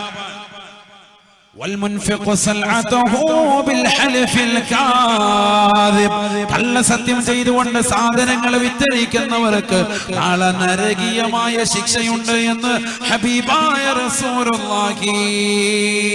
മാതാപിതാക്കളെ ഉംറ ചെയ്യിപ്പിച്ചവർക്ക് മാത്രമല്ല, ആ ഉംറ ചെയ്യിപ്പിച്ചിട്ട് ഞാൻ ഉമ്മായ ഉംറ ചെയ്യിപ്പിച്ച് വാപ്പായ ഹജ്ജിന് വിട്ടു, എന്റെ കയ്യിലുള്ള 5 ലക്ഷം മുടക്കിയിട്ടാണ് രണ്ടുപേരെയും പറഞ്ഞു വിട്ടത് എന്ന് ജനങ്ങളോട് പറഞ്ഞു നടക്കുന്നവരെ നിനക്കും അദാബാണ്, അദാബാണ് എന്ന് ഹബീബുനാ ശഫീഉനാ റസൂലുള്ളാഹി എടുത്തു പറഞ്ഞു നടക്കുന്നവന് അദാബ. എന്താ നരകീയ ശിക്ഷ എന്ന് പറഞ്ഞാൽ എന്താ ചെറിയ കാര്യമാണോ? അദാബ അദാബ എന്ന് പറഞ്ഞാൽ ചെറിയ അദാബാന്ന് കരുതരുത്. വലഹും അദാബുൻ അലീം, വേദനായ ജനകമായ ശിക്ഷ എന്ന് ഖുർആൻ പറയുന്നു. എന്താണ് സഹോദരങ്ങളെ ഈ അദാബ്? നരകത്തിലെ ഏറ്റവും വലിയ ശിക്ഷയെന്ന് പറയണേ. ഹബീബാഹി സ്വല്ലല്ലാഹു അലൈഹി വസല്ലം തങ്ങൾ പറയുകയാണ്, നരകത്തിലെ വലുത് ഞാൻ പറഞ്ഞു തരുകയില്ല, നരകത്തിലെ ഏറ്റവും ചെറിയ ശിക്ഷ ഞാൻ പറഞ്ഞു തരാം. ഏറ്റവും ചെറിയ ശിക്ഷ ഞാൻ പറയാം. അല്ലാഹുവിന്റെ റസൂൽ സഹാബത്തിനോട് പറയുകയാണ്, ഇന്നഹു അന അഗ്ലന്നാരി അദാബാ വല്ലഹു നഅലാനി വശറാഖാൻ. നരകത്തിലേക്ക് കടന്നാലുടനെ അവന്റെ കാലിലേക്ക് തീകാൽ സൃഷ്ടിക്കപ്പെട്ടതായ ചെരുപ്പ് അവന്റെ കാലിലേക്ക് ഇട്ടുകൊടുക്കുമേ എന്ന് ഹബീബായ റസൂലുള്ളാഹി. തീ കൊണ്ട് സൃഷ്ടിക്കപ്പെട്ട ചെരുപ്പ് നരകത്തിലേക്ക് കടന്നാലുടനെ കാലിലേക്ക് സമാനിയാക്കണാകുന്ന ശിക്ഷയുടെ മലക്കുകൾ ഇട്ട് തരുമെന്ന് ഹബീബായ റസൂലുള്ളാഹി. യുഗ്ലാ മിൻഹാ ദിമാഉഹു കമാ യഗ്ലിൽ മിർജലു. നബിയുനാ റസൂലുള്ളാഹി സ്വല്ലല്ലാഹു അലൈഹി വസല്ലം തങ്ങൾ പറയുകയാ, ആ ചെരുപ്പങ്ങ് കാലിലേക്ക് ഇട്ട് കഴിഞ്ഞാൽ സുബ്ഹാനല്ലാഹ്, ആ ചൂടവന്റെ മുട്ടിലൂടെ, അവന്റെ തുടയിലൂടെ, അവന്റെ കഴുത്തിലൂടെ, അവന്റെ തലച്ചോറിനുള്ളിലേക്ക് ആ ചെരുപ്പിന്റെ ചൂട് ഉള്ളിലൂടെ കടന്നു വരുമത്രേ. യുഗ്ലാ മിൻഹാ ദിമാഉഹു കമാ യഗ്ലിൽ മിർജലു. കാലിലിട്ടതാകുന്ന ചെരുപ്പിന്റെ ചൂട് കാരണമായി നരകത്തിലെ ചെരുപ്പാണ്, തീ കൊണ്ട് സൃഷ്ടിക്കപ്പെട്ട ചെരുപ്പാ, ആ ചെരുപ്പാണ് കാലിലേക്ക് ഇട്ടുകൊടുക്കുക.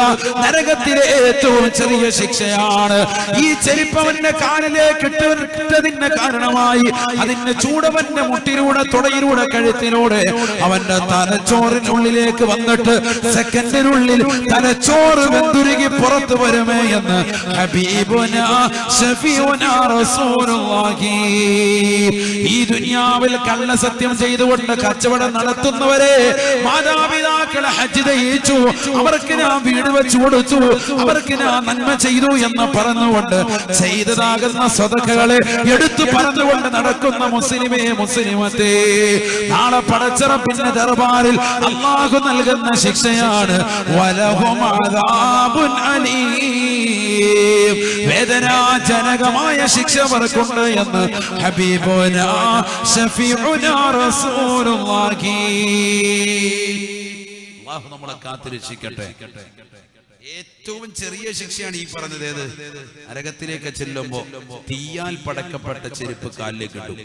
ഹവായി ചെരുപ്പ് പോലത്തെ 2 വള്ളികളുണ്ട്. ബാത്റൂമിലൊക്കെ നമ്മൾ കയറുമ്പോൾ ചെരുപ്പില്ലേ, 2 വള്ളികളുള്ള അതുപോലത്തെ ഒരു ചെരുപ്പായിരുന്നു. ചെരുപ്പം കൂടി ഇട്ട ഉടനെ തന്നെ തലച്ചോറ് വെന്തുരുകി പുറത്തു വരും സയ്യിദുനാ റസൂലുള്ളാഹി. അതിന്റെ ചൂട് ഇങ്ങനെ ഉള്ളിക്കൂടെ എത്തും സെക്കൻഡിനുള്ളിൽ. ഇതാണ് നരകത്തിലെ ഏറ്റവും ചെറിയ ശിക്ഷ സയ്യിദുനാ റസൂലുള്ളാഹി. നരകം എന്ന് പറഞ്ഞാൽ എന്താ? സുബ്ഹാനല്ലാഹ്. നരകത്തെ പറ്റി ഞാൻ 2 പാട്ട് പറഞ്ഞത് യൂട്യൂബിലുണ്ട്. ഒന്ന് കത്തിയാളുന്ന നരകം, പിന്നൊന്ന് നരകം പറയാൻ ബാക്കി വെച്ചത്. രണ്ടും ഉണ്ട്, നിങ്ങളത് കേൾക്കണം. നമുക്കൊരിക്കലും ഇൻഷാ അല്ലാഹ് പിന്നീട് പറയാം. അല്ലാഹു തൗഫീഖ് തരട്ടെ. പഠിക്കേണ്ട തന്നെയാണ്. അതൊക്കെ കേൾക്കുമ്പോൾ നന്നാവാൻ തോന്നും, ഭയപ്പാടുണ്ടാവും, ഹൃദയം നന്നാവും, തഖ്വയുണ്ടാവും. നമ്മൾ മനസ്സിലാക്കിയത് 2 വിറക് ചേർത്തിട്ട് കത്തിക്കല്ല നരകം എന്ന് പറഞ്ഞു. 2-3 വിറക് ചേർത്തിട്ട് കത്തിച്ചിട്ട് അങ്ങോട്ട് ഇടുകയാണ്, അതാണ് നരകം എന്ന് കരുതരുത്. ഹദീസില്ലേ, ഖാല റസൂലുള്ളാഹി സ്വല്ലല്ലാഹു അലൈഹി വസല്ലം ലൗ ജുമിഅ ഹതബുദ് ദുനിയാ കുല്ലഹാ ലകാന അൽ ജുസ്ഉൽ വാഹിദു മിൻ അജ്സാഇ ജഹന്നമ. ഹബീബായ റസൂലുള്ളാഹി സ്വല്ലല്ലാഹു അലൈഹി വസല്ലമ തങ്ങൾ തന്റെ പ്രിയപ്പെട്ട അനുയായികളോട് നരകത്തെ കുറിച്ച് പറഞ്ഞു കൊടുക്കുകയാ. സ്വഹാബത്തിന് അല്ലാഹുവിന്റെ റസൂൽ വഅദ് പറഞ്ഞു കൊടുക്കുകയാണ്. അല്ലാഹുവിന്റെ റസൂൽ സ്വഹാബത്തിനോട് പറയുകയാ, വലൗ ജുമിഅ ഹതബുദ് ദുനിയാ കുല്ലഹാ, ഈ ദുനിയാവിലുള്ള സകലരാകുന്ന വൃക്ഷലതാദികളും, ഈ ദുനിയാവിലുള്ള സകല സസ്യലതാദികളും മുഴുവനും ഒരു ഭൂമിയിൽ കൊണ്ടുവന്ന് ഒരു വലിയ ടൗണിൽ കൊണ്ടുവന്ന് നിക്ഷേപിച്ചിട്ട് അത് മുഴുവനും ഒരുമിച്ചിട്ട് കൊണ്ട് കത്തിച്ചാലും, എന്താ പറഞ്ഞത്? ഈ ലോകത്തുള്ള മുഴുവൻ വൃക്ഷലതാദികളും മുഴുവൻ ഒരു സ്ഥലത്ത് വെട്ടിയിട്ടിട്ട് കത്തിക്കുക. അതിന് എത്ര സ്ഥലം വേണ്ടി വരും? ഈ കേരളം എന്ന സംസ്ഥാനം മതിയാകുമോ? ചിന്തിക്കുക. കേരളത്തിലുള്ളതാകുന്ന വൃക്ഷലതാദികൾ നമ്മുടെ ഈ മാളിപ്പോത്ത് ദേശത്തുള്ള മുഴുവൻ വീടുകളിലെ മരങ്ങൾ വെട്ടിയിടാൻ മാത്രം എവിടെയാണ് ഒരു സ്ഥലമുള്ളത്? ഏത് ഗ്രൗണ്ടിൽ കൊള്ളും? ചിന്തിക്കുക. ഈ കാസർഗോഡുള്ളതാകുന്ന മുഴുവൻ, കർണാടകയിലോട്ട് പോയ എത്ര കാടുകളാണ്? ആ വൃക്ഷലതാദികളും മുഴുവനും. ഇന്ത്യയിലുള്ള മുഴുവൻ കാടുകളല്ല, ലോകത്തുള്ള മുഴുവൻ വൃക്ഷലതാദികൾ. അപ്പൊ എത്ര വൃക്ഷങ്ങളായി, എത്ര കാടുകളിലുള്ള മരങ്ങൾ മുഴുവനും. അത് മുഴുവനും ഇട്ട് ഒരുമിച്ചിട്ട് കത്തിച്ചാലും ലകാനൽ ജുസ്ഉൽ വാഹിദു മിൻ അജ്സാഇ ജഹന്നമ, കത്തിച്ചൊരിക്കുന്ന ജഹന്നം എന്ന നരകത്തിലേക്ക് ചേർത്ത് നോക്കിയിട്ട് അത് ചെറുതാണ് ചെറുതാണ് സഹാബ എന്ന് ഹബീബായ റസൂലുള്ളാഹി. നരകത്തിലേക്ക് ചേർത്ത് നോക്കിയിട്ട് അത് വളരെ ചെറുതാണ് കേട്ടോ സയ്യിദുനാ റസൂലുള്ളാഹി. ലകാനൽ ജുസ്ഉൽ വാഹിദു മിൻ അജ്സാഇ ജഹന്നമ. ഹദീസാണ് ഇതൊക്കെ, ആർക്കും തള്ളാൻ പറ്റൂല. ഒരു മുജാഹിദും തള്ളൂല, ഒരു ജമാഅത്തും തള്ളൂല. തള്ളിയാ അങ്ങോട്ട് പോകാറുള്ളതാണ്. എങ്ങനെ തള്ളൂ? അല്ലാഹു നമ്മളക്കാകട്ടെ. ഒരു ബിദ്അത്തിന്റെ ആൾ ഇത് തള്ളൂല. നരകത്തെ പറ്റി പറയാൻ അല്ലാഹുവിന്റെ റസൂൽ സ്വല്ലല്ലാഹു അലൈഹി വസല്ലം لو أن ثوبا من ثياب أهل النار لو علق بين السماء والأرض لمات جميع الأرض من نتنها أو من حرها صدق رسول الله. ഹബീബായ റസൂലുള്ളാഹി സ്വല്ലല്ലാഹു അലൈഹി വസല്ലം തങ്ങൾ പറയുകയാണ്, ലൗ അന്ന സൗബം മിൻ സിയാബി അഹ്ലിന്നാർ, ആകാശഭൂമികളിലുള്ളതാകുന്ന ഏതെങ്കിലും ഒരു ഭാഗത്ത് നരകാവകാശികൾക്ക് അല്ലാഹു നൽകുന്നതായ വസ്ത്രമങ്ങാണം ഒന്നുടക്കിയിട്ടാൽ, നരകത്തിൽ ചെല്ലുമ്പോ എന്തുണ്ട്? ചെരുപ്പ് കിട്ടുന്നത് പോലെ വസ്ത്രമുണ്ട്. അല്ലാഹു നമ്മൾ ആ വസ്ത്രത്തെ തൊട്ടൊക്കെ കാത്തു രക്ഷിക്കട്ടെ. ആ വസ്ത്രമൊക്കെ ചെറിയ വസ്ത്രമല്ല, അത് ഇട്ട് കഴിഞ്ഞാൽ സുഖമൊന്നല്ല, ഇട്ട് കഴിഞ്ഞാൽ അദാബിന്റെ വസ്ത്രമാണ്. ചെരുപ്പ് സാധാരണ നമുക്ക് ഇവിടെ നൽകുന്നതൊന്നും അവിടെ എന്തല്ല, സുഖത്തിന് വേണ്ടിയുള്ളതല്ല. ഇവിടെ നമുക്ക് ചെരുപ്പിടുന്നത് എന്തിനാ? കാലിൽ മുള്ളു തറയ്ക്കാതിരിക്കാനാണ്. അവിടെ ചെരുപ്പിടുന്നത് എന്തിനാ? കാലിലൂടെ ചൂട് വന്നിട്ട് തലച്ചോറ് വെന്തുരുക്കി പുറത്തു വരാനാണ്. ഇവിടെ നമ്മൾ വെള്ളം കുടിക്കുന്നതിനാ? ദാഹം ശമിക്കാനാണ്. അവിടെ തൊണ്ടയിൽ കെട്ടുന്നതാകുന്ന മുള്ളുള്ള ചൂടുവെള്ളമാണ് അല്ലാഹു തരുന്നത്.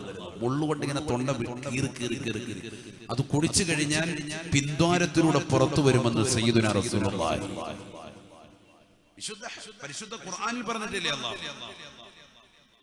അത് കുടിച്ചാൽ, ആ വെള്ളം കുടിച്ചാൽ ആമാശികൾ കരിഞ്ഞ് ഉള്ളിൽ കൂടെ ഇങ്ങോട്ട് വെള്ളം നേരെ വന്നിട്ട് പിന്ദ്വാരത്തൂടെ പുറത്തോട്ട് ചാടും. സയ്യിദുനാ വിശുദ്ധ ഖുർആൻ അവരുടേതാകുന്ന ആമാശയങ്ങളെ മുറിച്ച് അവസാനം മാംസപിണ്ഡത്തോടൊപ്പം പിന്ദ്വാരത്തിലൂടെ പോകുമേ എന്ന് വിശുദ്ധ ഖുർആൻ. അതായത് ഇവിടെ കിട്ടുന്നതാകുന്ന ഒരു സുഖമായിരിക്കൂല അവിടെ കിട്ടുന്നത്. അവിടെ വെള്ളം കിട്ടുന്ന അദാബിന. അവിടെ ചെന്നിട്ട് വെള്ളം ചോദിച്ചാൽ ഈ വെള്ളമാണ്. കുടിപ്പിക്കപ്പെടുന്നത് ചൂടുവെള്ളം, അതിൽ തന്നെ നല്ല മുള്ള് ഉള്ള വെള്ളം. ആ മുള്ളു കൂടി ചേർത്തിട്ടുള്ള ചൂടുവെള്ളമാണ് നരകാവകാശികൾക്ക് അല്ലാഹു കുടിപ്പിക്കുക. അതുകൊണ്ട് തന്നെ വസ്ത്രം കിട്ടുമെന്ന് കരുതും നമ്മൾ കരുതും ചൂടിൽ നിന്ന് രക്ഷപ്പെടുന്ന വസ്ത്രമാണ്. അല്ല, ചൂടുള്ള വസ്ത്രം വലിയ ദുർഗന്ധമായിരിക്കും. ദുർഗന്ധം എന്ന് പറഞ്ഞാൽ ഏറ്റവും വലിയ ദുർഗന്ധം. ആര് പറയാ? ഹദീസല്ലേ, പ്രവാചകൻ പറയാ. ലൗ അന്ന സൗബം മിൻ സിയാബി അഹ്ലിന്നാർ, നരകാവകാശികൾക്ക് അല്ലാഹു സുബ്ഹാനഹു വ തആല നൽകുന്നതായ വസ്ത്രമെങ്ങാണം ലൗ ലിഖ ബൈന സമാഇ വൽ അർദ്, ആകാശഭൂമികളിൽ എവിടെയെങ്കിലും ആ വസ്ത്രത്തെ ഒന്ന് ഉടക്കിയിട്ടാൽ ലമാത ജമീഉൽ അർദി മിന്നതിൻഹാ ഔ മിൻ ഹുർരിഹാ, ആ വസ്ത്രത്തിന്റെ നാറ്റം കാരണമായിട്ടോ അതിന്റെ ചൂട് കാരണമായിട്ടോ സർവരും മരിച്ചു വീഴുമേ എന്ന് ഹബീബുനാ റസൂലുള്ളാഹി അല്ലാഹു കാത്തിരക്ഷിക്കട്ടെ.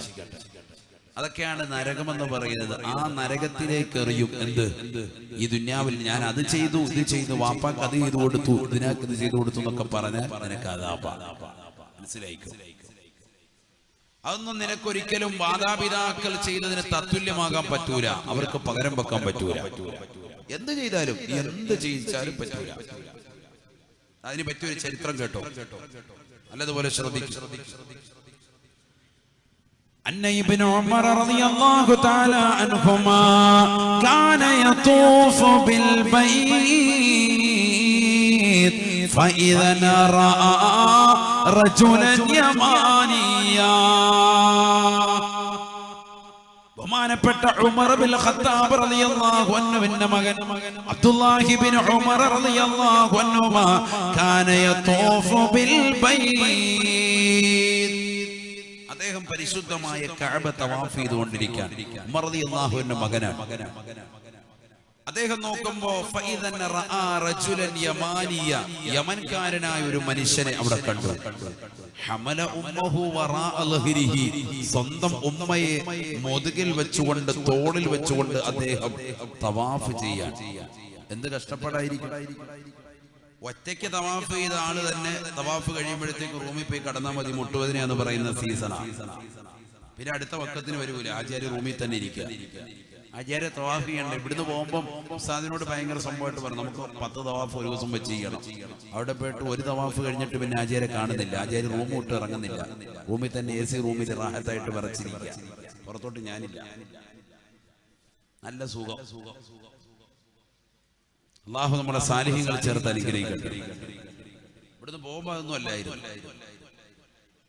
യമൻകാരനാകുന്ന ഒരു വ്യക്തി സ്വന്തം ഉമ്മയെ തോളിലെടുത്ത് വെച്ചുകൊണ്ട് ഇങ്ങനെ തവാഫ് ചെയ്യാൻ, കഅബ ഇങ്ങനെ തവാഫ് ചെയ്യാൻ. എന്ത് പ്രയാസം സഹിക്കുന്നുണ്ടാകും, എന്ത് വിഷമം സഹിക്കുന്നുണ്ടാകും അദ്ദേഹം. തോളിലെടുത്ത് വെച്ചുകൊണ്ട് തവാഫ് ചെയ്യാം. അത് പറ്റും, ഷാഫി മദ്ഹബ് അനുസരിച്ച് പറ്റുന്നതാണ്. പക്ഷേ തവാഫ് തുടങ്ങുന്നതിന് മുമ്പ് തന്നെ തോളിലിരിക്കുന്ന ആൾക്ക് വേണ്ടിയുള്ള തവാഫാണ് എന്നുള്ളത് നിയ്യത്ത് ചെയ്യണം. നിയ്യത്ത് ചെയ്തിട്ടേ പറ്റുള്ളൂ. ഇല്ലെങ്കിൽ അദ്ദേഹത്തിന് കിട്ടൂല, നിനക്കേ കിട്ടുള്ളൂ. ആർക്കാണ് തവാഫ് ചെയ്യുന്നത്? തോളിൽ വെച്ച് നിൽക്കുന്ന കുട്ടിക്കാണോ, തോളിൽ വെച്ചിരിക്കുന്നതാകുന്ന ഉമ്മാക്കാണോ, ആർക്കാണോ? അവർക്ക് വേണ്ടി. ഇതൊക്കെ പഴയ കാലഘട്ടം. ഇന്നിപ്പോ അവിടെ എന്തുണ്ട്? 2ാം നിലയിലും 3ാം നിലയിലും ഒക്കെ ഇങ്ങനെ ഓടിച്ച് നല്ല കസേരയിൽ എത്തിയിട്ട് ഓടിക്കും. ഒരു 400 ദീനാറം കൊടുത്താൽ, ഏകദേശം 10,000 രൂപ കൊടുത്താൽ റാഹത്തായിട്ട് കൊണ്ട് തവാഫ് ചെയ്യിച്ചും കൊണ്ടുവരും.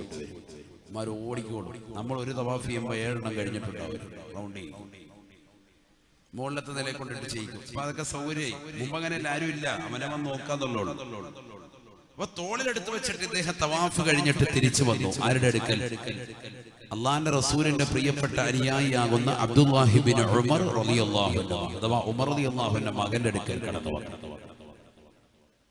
എന്നിട്ട് അദ്ദേഹത്തോട് ചോദിക്കാൻ, അദ്ദേഹത്തോട് പറയാൻ, ഇന്നി ലഹാ ബൈറും മുദല്ലലൂ, അല്ലയോ അബ്ദുല്ലാഹി ബിൻ ഉമറേ, ഉമറേ നിങ്ങൾ കാണുന്നില്ലേ, ഞാൻ എന്റെ പ്രിയപ്പെട്ട ഉമ്മയ്ക്ക് ഒരു കോവർ കഴുതയെ പോലെയാണ്. കോവർ കഴുതയെ പോലെയാണ്. ഒരു കഴുതയെ പോലെ എന്റെ ഉമ്മയുടെ മുന്നിൽ ഞാൻ വിനയാന്വിതനായി നിലകൊള്ളുകയാണ്. ഉമ്മ ഇതാ പരിശുദ്ധമായ കഅബ കാണണമെന്ന് അടങ്ങാത്ത ആഗ്രഹം പറഞ്ഞപ്പോ ഞാൻ ഉമ്മയെ തോളിൽ ചുമന്നുകൊണ്ട് യമനിൽ നിന്ന് ഈ പരിശുദ്ധമായ മക്കയിലേക്ക് വന്നതാണ്. ഇവിടെ എത്തി ഉമ്മയെ തോളിൽ വെച്ചുകൊണ്ട് ഞാൻ തവാഫ് ചെയ്തു. ഇത്രയേറെ പ്രയാസങ്ങൾ സഹിച്ചതാകുന്ന എനിക്ക് ഫഹൽ തറാനി ജസൈതുഹാ, ഉമ്മയോടുള്ള പരിപൂർണമായ പ്രതിഫലം, ഉമ്മയോടുള്ള കടമ പരിപൂർണമായി നിർവഹിച്ചവനല്ലോ എന്ന് അബ്ദുല്ലാഹി ബിൻ ഉമർ റളിയല്ലാഹു അൻഹുയോട് ചോദിക്കുമ്പോ ഉമർ ബിൻ ഖത്താബ് തങ്ങളുടെ മകൻ പറയുകയാ, ലാ ഇല്ല മോനെ, ഇല്ല മോനെ, നിന്നെ ഉമ്മയെ പരിശുദ്ധമായ യമനിൽ നിന്ന് ഇവിടം വരെ കൊണ്ടുവന്ന് തോളിൽ ചുമന്നുകൊണ്ടുവന്ന് ഇവിടെ പരിശുദ്ധമായ കഅബ തവാഫ് ചെയ്യിച്ചാലും ഉമ്മയ്ക്ക് പകരം വെക്കാൻ നിന്റെ അമലിനെ പറ്റൂല എന്ന് അബ്ദുല്ലാഹ് റളിയല്ലാഹു അൻഹു. യമനിൽ നിന്ന് ഉമ്മയെ തോളിലെടുത്ത് വെച്ച് മക്കയിലെത്തി. കുറെ ഇരുന്നിട്ടൊക്കെ ആയിരിക്കും, വന്ന് വിശ്രമിച്ചിട്ടായിരിക്കും, ആയിക്കോട്ടെ. ഇവിടെ വന്നിട്ട് ഉമ്മയെ തോളിലെടുത്ത് വെച്ച് തവാഫ് ചെയ്തു. ഉമ്മയോട് കടപിടിക്കോ? ഉമ്മ ചെയ്തതിനൊക്കെ പകരം വെക്കാൻ പറ്റുമോ? പകരം വെക്കാനില്ല. വേണേ അള്ളാഹു ഇതിന് കൂലി തരും. ഉമ്മാക്ക് പകരം ആ പരിപാടിയില്ല. വാപ്പാ ചെയ്തതിന് പകരം പറ്റൂല. വാപ്പാക്ക് നല്ലൊരു വാഗനർ വണ്ടി എടുത്തു കൊടുത്തു. വാപ്പാക്ക് ഒരു സ്വിഫ്റ്റ് വേണം, വാപ്പാക്ക് എടുത്തു കൊടുത്തു. പ്രവാസിയായ മകൻ അപ്പാടെ ആഗ്രഹമൊക്കെ പൂർത്തീകരിച്ചു. അപ്പാക്ക് ഒരു ആക്റ്റീവായി പോകാൻ വേണ്ടി 70 വയസ്സുള്ള കാക്കാക്ക് എടുത്തു കൊടുത്തു. അതുകൊണ്ട് ഞാൻ എന്റെ വാപ്പയോടുള്ള ബാധ്യത നിർവഹിച്ചു. ഒരിക്കലും ഇല്ല. ഉമ്മാക്കൊരു സ്കൂട്ടി വേണമെന്ന് പറഞ്ഞു, എടുത്തു കൊടുത്തു. അതുകൊണ്ട് എന്താ ഉമ്മാടുള്ള ബാധ്യത നിർവഹിച്ച? ഒരിക്കലും ഇല്ല. ഉമ്മാക്ക് എല്ലാ ദിവസവും ഓട്സ് കാച്ചി ഒഴിച്ചു കൊടുത്തു. അതുകൊണ്ട് എന്താ ബാധ്യത നിർവഹിച്ച? ഇല്ല, ബാധ്യത നിർവഹിച്ചവനാവൂല. അതിങ്ങനെ കിടക്കാണ്, ബാധ്യത ഇങ്ങനെ കിടക്കുക. അതിനൊക്കെ കൂലി അല്ലാഹു തരും. അവർക്ക് തത്തുല്യമായി ചെയ്തു എന്ന് പറയാൻ ഉതകുന്ന ഒരു പ്രവർത്തനവും നീ ചെയ്തിട്ടില്ല. നല്ല നിയ്യത്തിനാണോ നീ ചെയ്യുന്നത്? നാട്ടുകാരെ കാണിക്കാൻ, സഹോദരങ്ങളെ കാണിക്കാനൊന്നും അല്ല. അള്ളാഹുവിന്റെ സംതൃപ്തി ആഗ്രഹിച്ചാൽ നീ ചെയ്യുന്നത് എങ്കിൽ വല്ലാഹി നിനക്ക് കൂലി. അല്ലാഹു തൗഫീഖ് തരട്ടെ. ചില ആളുകളുണ്ട്, വീട്ടിന്റെ മുഴുവൻ ആധാരം ഉൾപ്പെടെ വാപ്പായും ഉമ്മായും കൊടുത്തിരിക്കുന്നത് ആർക്കാ? ഇളയ മകനാണ്. അതുകൊണ്ട് ഞാൻ എന്റെ വാപ്പായും ഉമ്മയും നോക്കൂല എന്ന് പറയുന്ന മൂത്ത ജ്യേഷ്ഠന്മാരുള്ള കാലം. മൂത്തവരാരും പിന്നെ ഉമ്മായി തിരിഞ്ഞു നോക്കൂല. അങ്ങനെ ഉണ്ടോ? അങ്ങനെ വേണ്ട. മാതാപിതാക്കൾ നമ്മൾ കൊണ്ടുപോയി കൊടുക്കുന്നത് അത് മാസം മാസം അല്ലെങ്കിൽ വർഷത്തിൽ നല്ല ഒരു തുക അവർക്ക് കൊടുക്കണം. കൊടുത്തേ പറ്റൂ. അത് അവരോടുള്ള ഹക്കാണ്. അവര് മരിച്ചാൽ ഹൈവാനെ ഈ സ്വത്ത് നിനക്ക് തന്നെ വീതം ചെയ്തെടുക്കാം. അത് മനസ്സിലാക്കി. അനന്തര സ്വത്ത് നിനക്ക് തന്നെ ഇങ്ങോട്ട് വരും. ഈ സ്വത്ത് നീ അങ്ങോട്ട് കൊടുത്താലും ഇത് വാപ്പാടെ ഉമ്മാടെയും അനന്തരം നിന്റെ കയ്യിലേക്ക് തന്നെ വരും. കോടിക്കണക്കിന് രൂപ കൊടുക്കണമെന്നോ ലക്ഷക്കണക്കിന് കൊടുക്കണമെന്നല്ല. അവരുടെ ആവശ്യങ്ങൾക്ക് അനുസൃതമായിട്ട് അവരുടെ കയ്യിൽ ഒരു തുക വാപ്പാടെ കയ്യിൽ കൊടുക്കണം, ഉമ്മാടെ കയ്യിൽ കൊടുക്കണം. സുഖമില്ലാതെ കിടക്കായിരിക്കും, കൊടുത്തേ പറ്റൂ. അവരെ ശ്രദ്ധിക്കണം. കല്യാണത്തിന്റെ ദിവസം എത്രയോ മുസ്ലിം സഹോദരങ്ങൾ സ്വന്തം മാതാപിതാക്കളെ മാറ്റി നിർത്താൻ, വീട്ടിൽ നിന്ന് മാറ്റി നിർത്താൻ എത്രയോ കല്യാണ വീടുകൾ അങ്ങനെ പ്രായം ചെന്ന വാപ്പയും ഉമ്മയും നിർത്തൂല, അവരെ കൊണ്ടുപോയി വൃദ്ധസദനത്തിൽ കൊണ്ടുപോയി ഇടുക. കാസർഗോഡ് വലിയ വൃദ്ധസദനങ്ങൾ, ഈ കൊച്ചു കേരളത്തിലെ 1000-ലധികം വൃദ്ധസദനങ്ങളുണ്ട്. ഈ കൊച്ചു കേരളത്തിൽ, ഈ 600 കിലോമീറ്റർ ചുറ്റളവുള്ളതാകുന്ന ഈ കൊച്ചു കേരളത്തിൽ 1000-ലധികം വൃദ്ധസദനങ്ങൾ. അല്ലാഹു നമ്മളെ കാത്തുരക്ഷിക്കട്ടെ. കാസർഗോഡുമുണ്ട് വൃദ്ധസദനങ്ങൾ. ഒരു ജില്ലയിലും ഇല്ല, ഇല്ലാത്തത് എല്ലാ ജില്ലകളിലും ഉണ്ട്. യൂട്ടിലിറ്റേറിയൻസിന്റെ കാലഘട്ടമാണ്. പ്രയോജനാത്മകവാദം, പ്രയോജനമുള്ളതിനെ മക്കള് സ്വീകരിക്കുള്ളൂ. പ്രയോജനം ഇല്ലെങ്കിൽ വാപ്പാണെങ്കിലും കൊണ്ടുപോയി വൃദ്ധസദനത്തിൽ തള്ളിയിടുക. ആലപ്പുഴയിൽ ഒരു ഭാഗത്ത് വീട്, ഇവിടെ എന്തായാലും പറയാ, ലീസിന് കൊടുക്കാന്നല്ലേ പറയാം. ലീസിന് കൊടുക്കുന്ന സമ്പ്രദായം, പണയത്തിന് കൊടുക്കുക, അതിന്റെ പരിപാടി ഇല്ല. 5 ലക്ഷം രൂപയ്ക്ക് 3 ലക്ഷം രൂപയ്ക്കൊക്കെ പണയത്തിന് കൊടുക്കുക. അഥവാ ഞാനൊരു വ്യക്തി എടുക്കുക, എന്റെ വീടാണ്, ആ വീട് ഞാൻ എന്ത് ചെയ്യുന്നു, 5 ലക്ഷം രൂപയ്ക്ക് വേറൊരാൾക്ക് പണയം കൊടുക്കും. പണയത്തിന് കൊടുക്കുക. അയാളുടെ കയ്യിൽ നിന്ന് 5 ലക്ഷം രൂപ ഞാൻ വാങ്ങി വീടിന്റെ ഉടമസ്ഥനായ ഞാൻ എന്റെ വീട്ടിൽ കയറി താമസിച്ചോളാം പറയും. ഞാൻ ഗൾഫിലായിരിക്കും, എനിക്ക് ആ വീട് കൊണ്ടൊരു പ്രയോജനമില്ല, എന്റെ മക്കളും ഞാനും എല്ലാം ഗൾഫിലാണ്. ആ വീട് വെറുതെ കിടന്ന് നശിക്കണ്ട എന്ന് കരുതി 5 ലക്ഷം രൂപ വാങ്ങിച്ചിട്ട് എന്റെ ബിസിനസ്സിലേക്ക് ഇട്ട് ഞാൻ പ്രവാസ ലോകത്ത് കഴിയുന്നു. അല്ലെങ്കിൽ എവിടെയെങ്കിലും ഈ വീട് പരിപൂർണമായിട്ട് ഇവർക്ക് വിട്ടുകൊടുക്കുന്നു. 2 കൊല്ലത്തേക്കോ അല്ലെങ്കിൽ 3 കൊല്ലത്തേക്കൊക്കെ എഗ്രിമെന്റ് എഴുതി വെച്ചിരിക്കുക.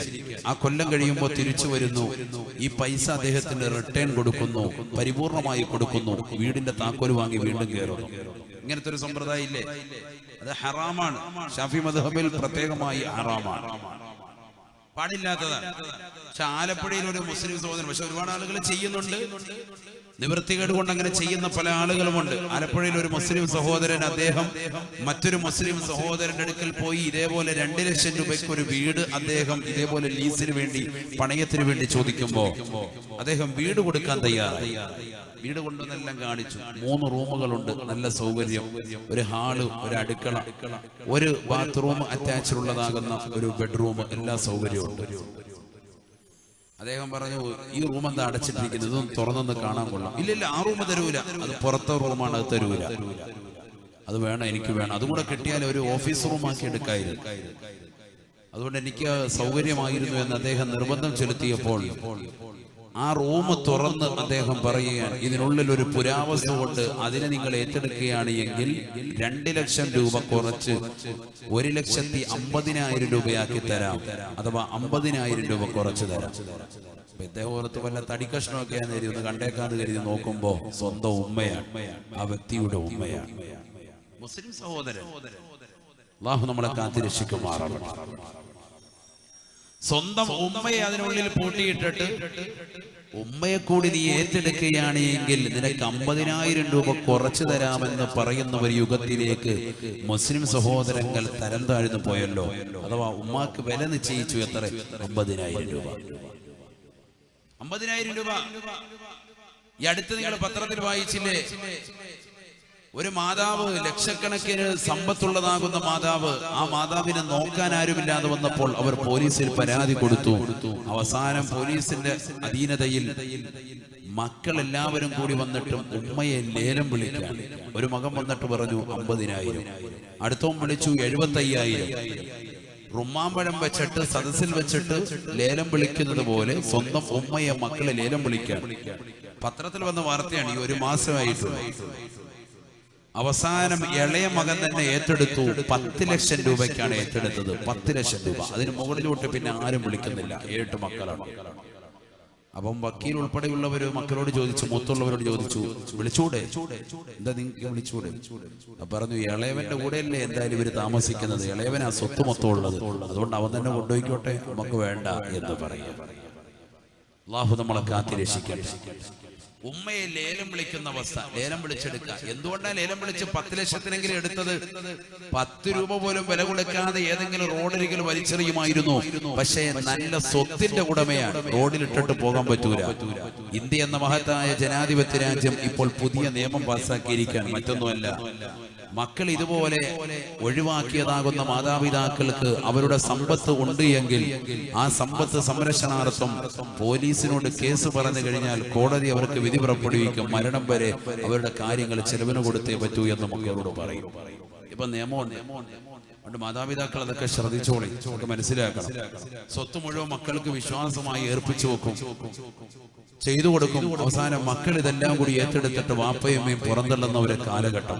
കല്യാണത്തിന്റെ ദിവസമാകുമ്പോ നല്ല കുടുംബ ബന്ധം പൂച്ചക്കാട് നിന്ന് അല്ലെങ്കിൽ കാസർഗോഡ് നിന്നൊക്കെ നല്ല ബന്ധം വരുമ്പോ ആ ബന്ധം വരുന്നതാകുന്ന വീട്ടുകാരിൽ നിന്ന് മറക്കാൻ വേണ്ടി വീടിന്റെ അകത്തളത്തിലുള്ളതാകുന്ന പാവപ്പെട്ട പുരാവസ്തു എന്ന് അവർ വിളിക്കുന്ന സ്വന്തം മാതാപിതാക്കളെ ഒന്നുകിൽ റൂമിനുള്ളിൽ പൂട്ടിയിട്ട് ആ റൂമിനുള്ളിൽ അത്തരത്തിലുള്ള ഒരാളുകൾ പോലുമില്ല എന്ന് അറിയിക്കാതിരിക്കുന്ന ഒരവസ്ഥ. പണ്ടങ്ങനെയല്ല, ഏത് വ്യക്തി വന്നാലും ഇതാ എന്റെ വാപ്പയുടെ അകത്തോട്ട് സുഖമില്ലാതെ കിടക്കുക, ഒന്ന് വന്ന് കണ്ടാലും എന്ന് പറഞ്ഞൊരു ആശീർവാദം വാങ്ങുമായിരുന്നു പഴയ കാലഘട്ടത്തിൽ. ഇന്ന് കല്യാണത്തിന്റെ വീടുകൾ ആരാ അത്തരത്തിലുള്ള മാതാപിതാക്കളെ കൊണ്ടുപോയി കാണിക്കുന്നത്? പ്രായം ചെന്ന ഉമ്മമാര് വീടിനകത്തരത്തിലുണ്ടാകും. ആ സുഖമില്ലാത്ത ഉമ്മയുടെ ചാരത്തേക്ക് കൊണ്ടുവന്നിട്ട് എന്റെ ഉമ്മ സുഖമില്ലാതെ കടത്ത് കിടക്കുന്നു, ആ ഉമ്മയൊന്ന് കാണണം, ഉമ്മയുടെ അടുക്കൽ പോയി ഒരു ആശീർവാദം വാങ്ങണം, ഒരു ആശംസ വാങ്ങണം എന്ന് പറഞ്ഞ് പ്രായം ചെന്നതാകുന്ന നമസ്കാരം ഒരൊറ്റ വക്കത്ത് പോലും ഒഴിക്കാതിരുന്ന, ജീവിതത്തിൽ പരിശുദ്ധമായ ഖുർആൻ കൈപുസ്തകമായി പാതിരാത്രി സമയം മുഴുവൻ പാരായണം ചെയ്ത് സംശുദ്ധമായ ജീവിതം നയിച്ചിരുന്ന പാവപ്പെട്ട ഉമ്മമാരെ ഒരു വട്ടം പോലും കാണാതെ അവരെ വീടിന്റെ അകത്തളങ്ങൾ പൂട്ടിയിട്ടുകയോ സ്വന്തം അനിയന്റെയോ മറ്റുള്ള അയൽവാസികളുടെയോ അല്ലെങ്കിൽ വൃദ്ധസദനത്തിലേക്കോ കൊണ്ടുപോയി തള്ളിയിട്ട് ഇത്തരത്തിലുള്ള ഒരാൾ പോലും ഞങ്ങളുടെ കുടുംബത്തിലില്ല എന്ന് പറയത്തക്ക വിധത്തിൽ കുടുംബ ജീവിതത്തിന്റെ ഊഷ്മളമാകുന്ന മേഖലകൾ തിരയുന്ന പ്രിയപ്പെട്ടതാകുന്ന യുവാക്കളും യുവതികളും അറിഞ്ഞു വെച്ചോ, നാളെ തീർച്ചയായും ഖേദിക്കേണ്ടി വരും. അല്ലാഹു നമ്മളെ കാത്തുരക്ഷിക്കട്ടെ. അള്ളാഹു നമ്മളെ കാത്തുരക്ഷിക്കട്ടെ. എവിടെ പോയാലും, ലോകത്ത് ഏത് സ്ഥലത്ത് പോയാലും നിന്റെ പ്രിയപ്പെട്ട മാതാപിതാക്കളോട് പറയാതെ നീ ഒരു സ്ഥലത്തേക്ക് ഇറങ്ങരുത് എന്നാണ് പരിശുദ്ധ ഇസ്ലാം നമ്മളെ പഠിപ്പിക്കുന്നത്. എവിടെ പോയാലും നീ ചെറുപ്പത്തിൽ മദ്രസയിൽ പോകുമ്പോൾ തുടങ്ങി വെച്ച ഒരു ശീലമുണ്ട്. വാപ്പയുടെയും ഉമ്മയുടെയും അടുക്കൽ പോയിട്ട് അസ്സലാമു അലൈക്കും ഉമ്മ, ഞാൻ പോവാൻ, മദ്രസയിൽ പോവാൻ.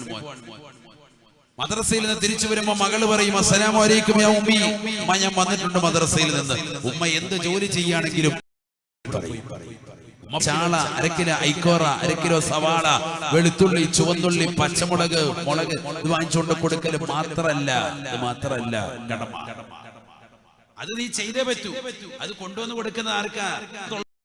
ടിക്കാൻ വേണ്ടിയുള്ളതാണ്, അത് നിനക്ക് തിന്നാനുള്ളതാണ്. ഇത് 3/4% നീയാ അടിക്കുന്നത്. 2 കിലോ കോഴി കൊണ്ടുവന്നാലും 1.5 കിലോ കോഴി നിനക്കുള്ളതാ, നീയാ കൂടുതൽ കഴിക്കുന്നത്. ഈ എല്ലുന്തിയ വാപ്പാക്കും ഉമ്മാക്കും ഇതിന്റെ പീസൊന്നും വലിയ താല്പര്യമില്ല.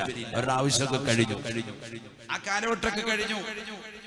നീ വെളിച്ചെണ്ണ കൊണ്ടുവന്നാലും ഈ ചുവന്നുള്ളി എടുത്തുകൊണ്ട് വന്നാലും ഈ പച്ചമുളക് വാങ്ങിച്ചുകൊണ്ട് വന്നാലും ഇതിനൊക്കെ ഉണ്ടാക്കി ഭക്ഷണം ഉണ്ടാക്കി തരുന്ന നിന്റെ പ്രിയപ്പെട്ട മാതാപിതാക്കൾ, അത് നിനക്ക് വേണ്ടിയുള്ളതാണ്. അത് നീ കൊണ്ടുവന്നേ പറ്റും, നീ ചെയ്തേ പറ്റൂ. അതൊന്നുമല്ല കടമ.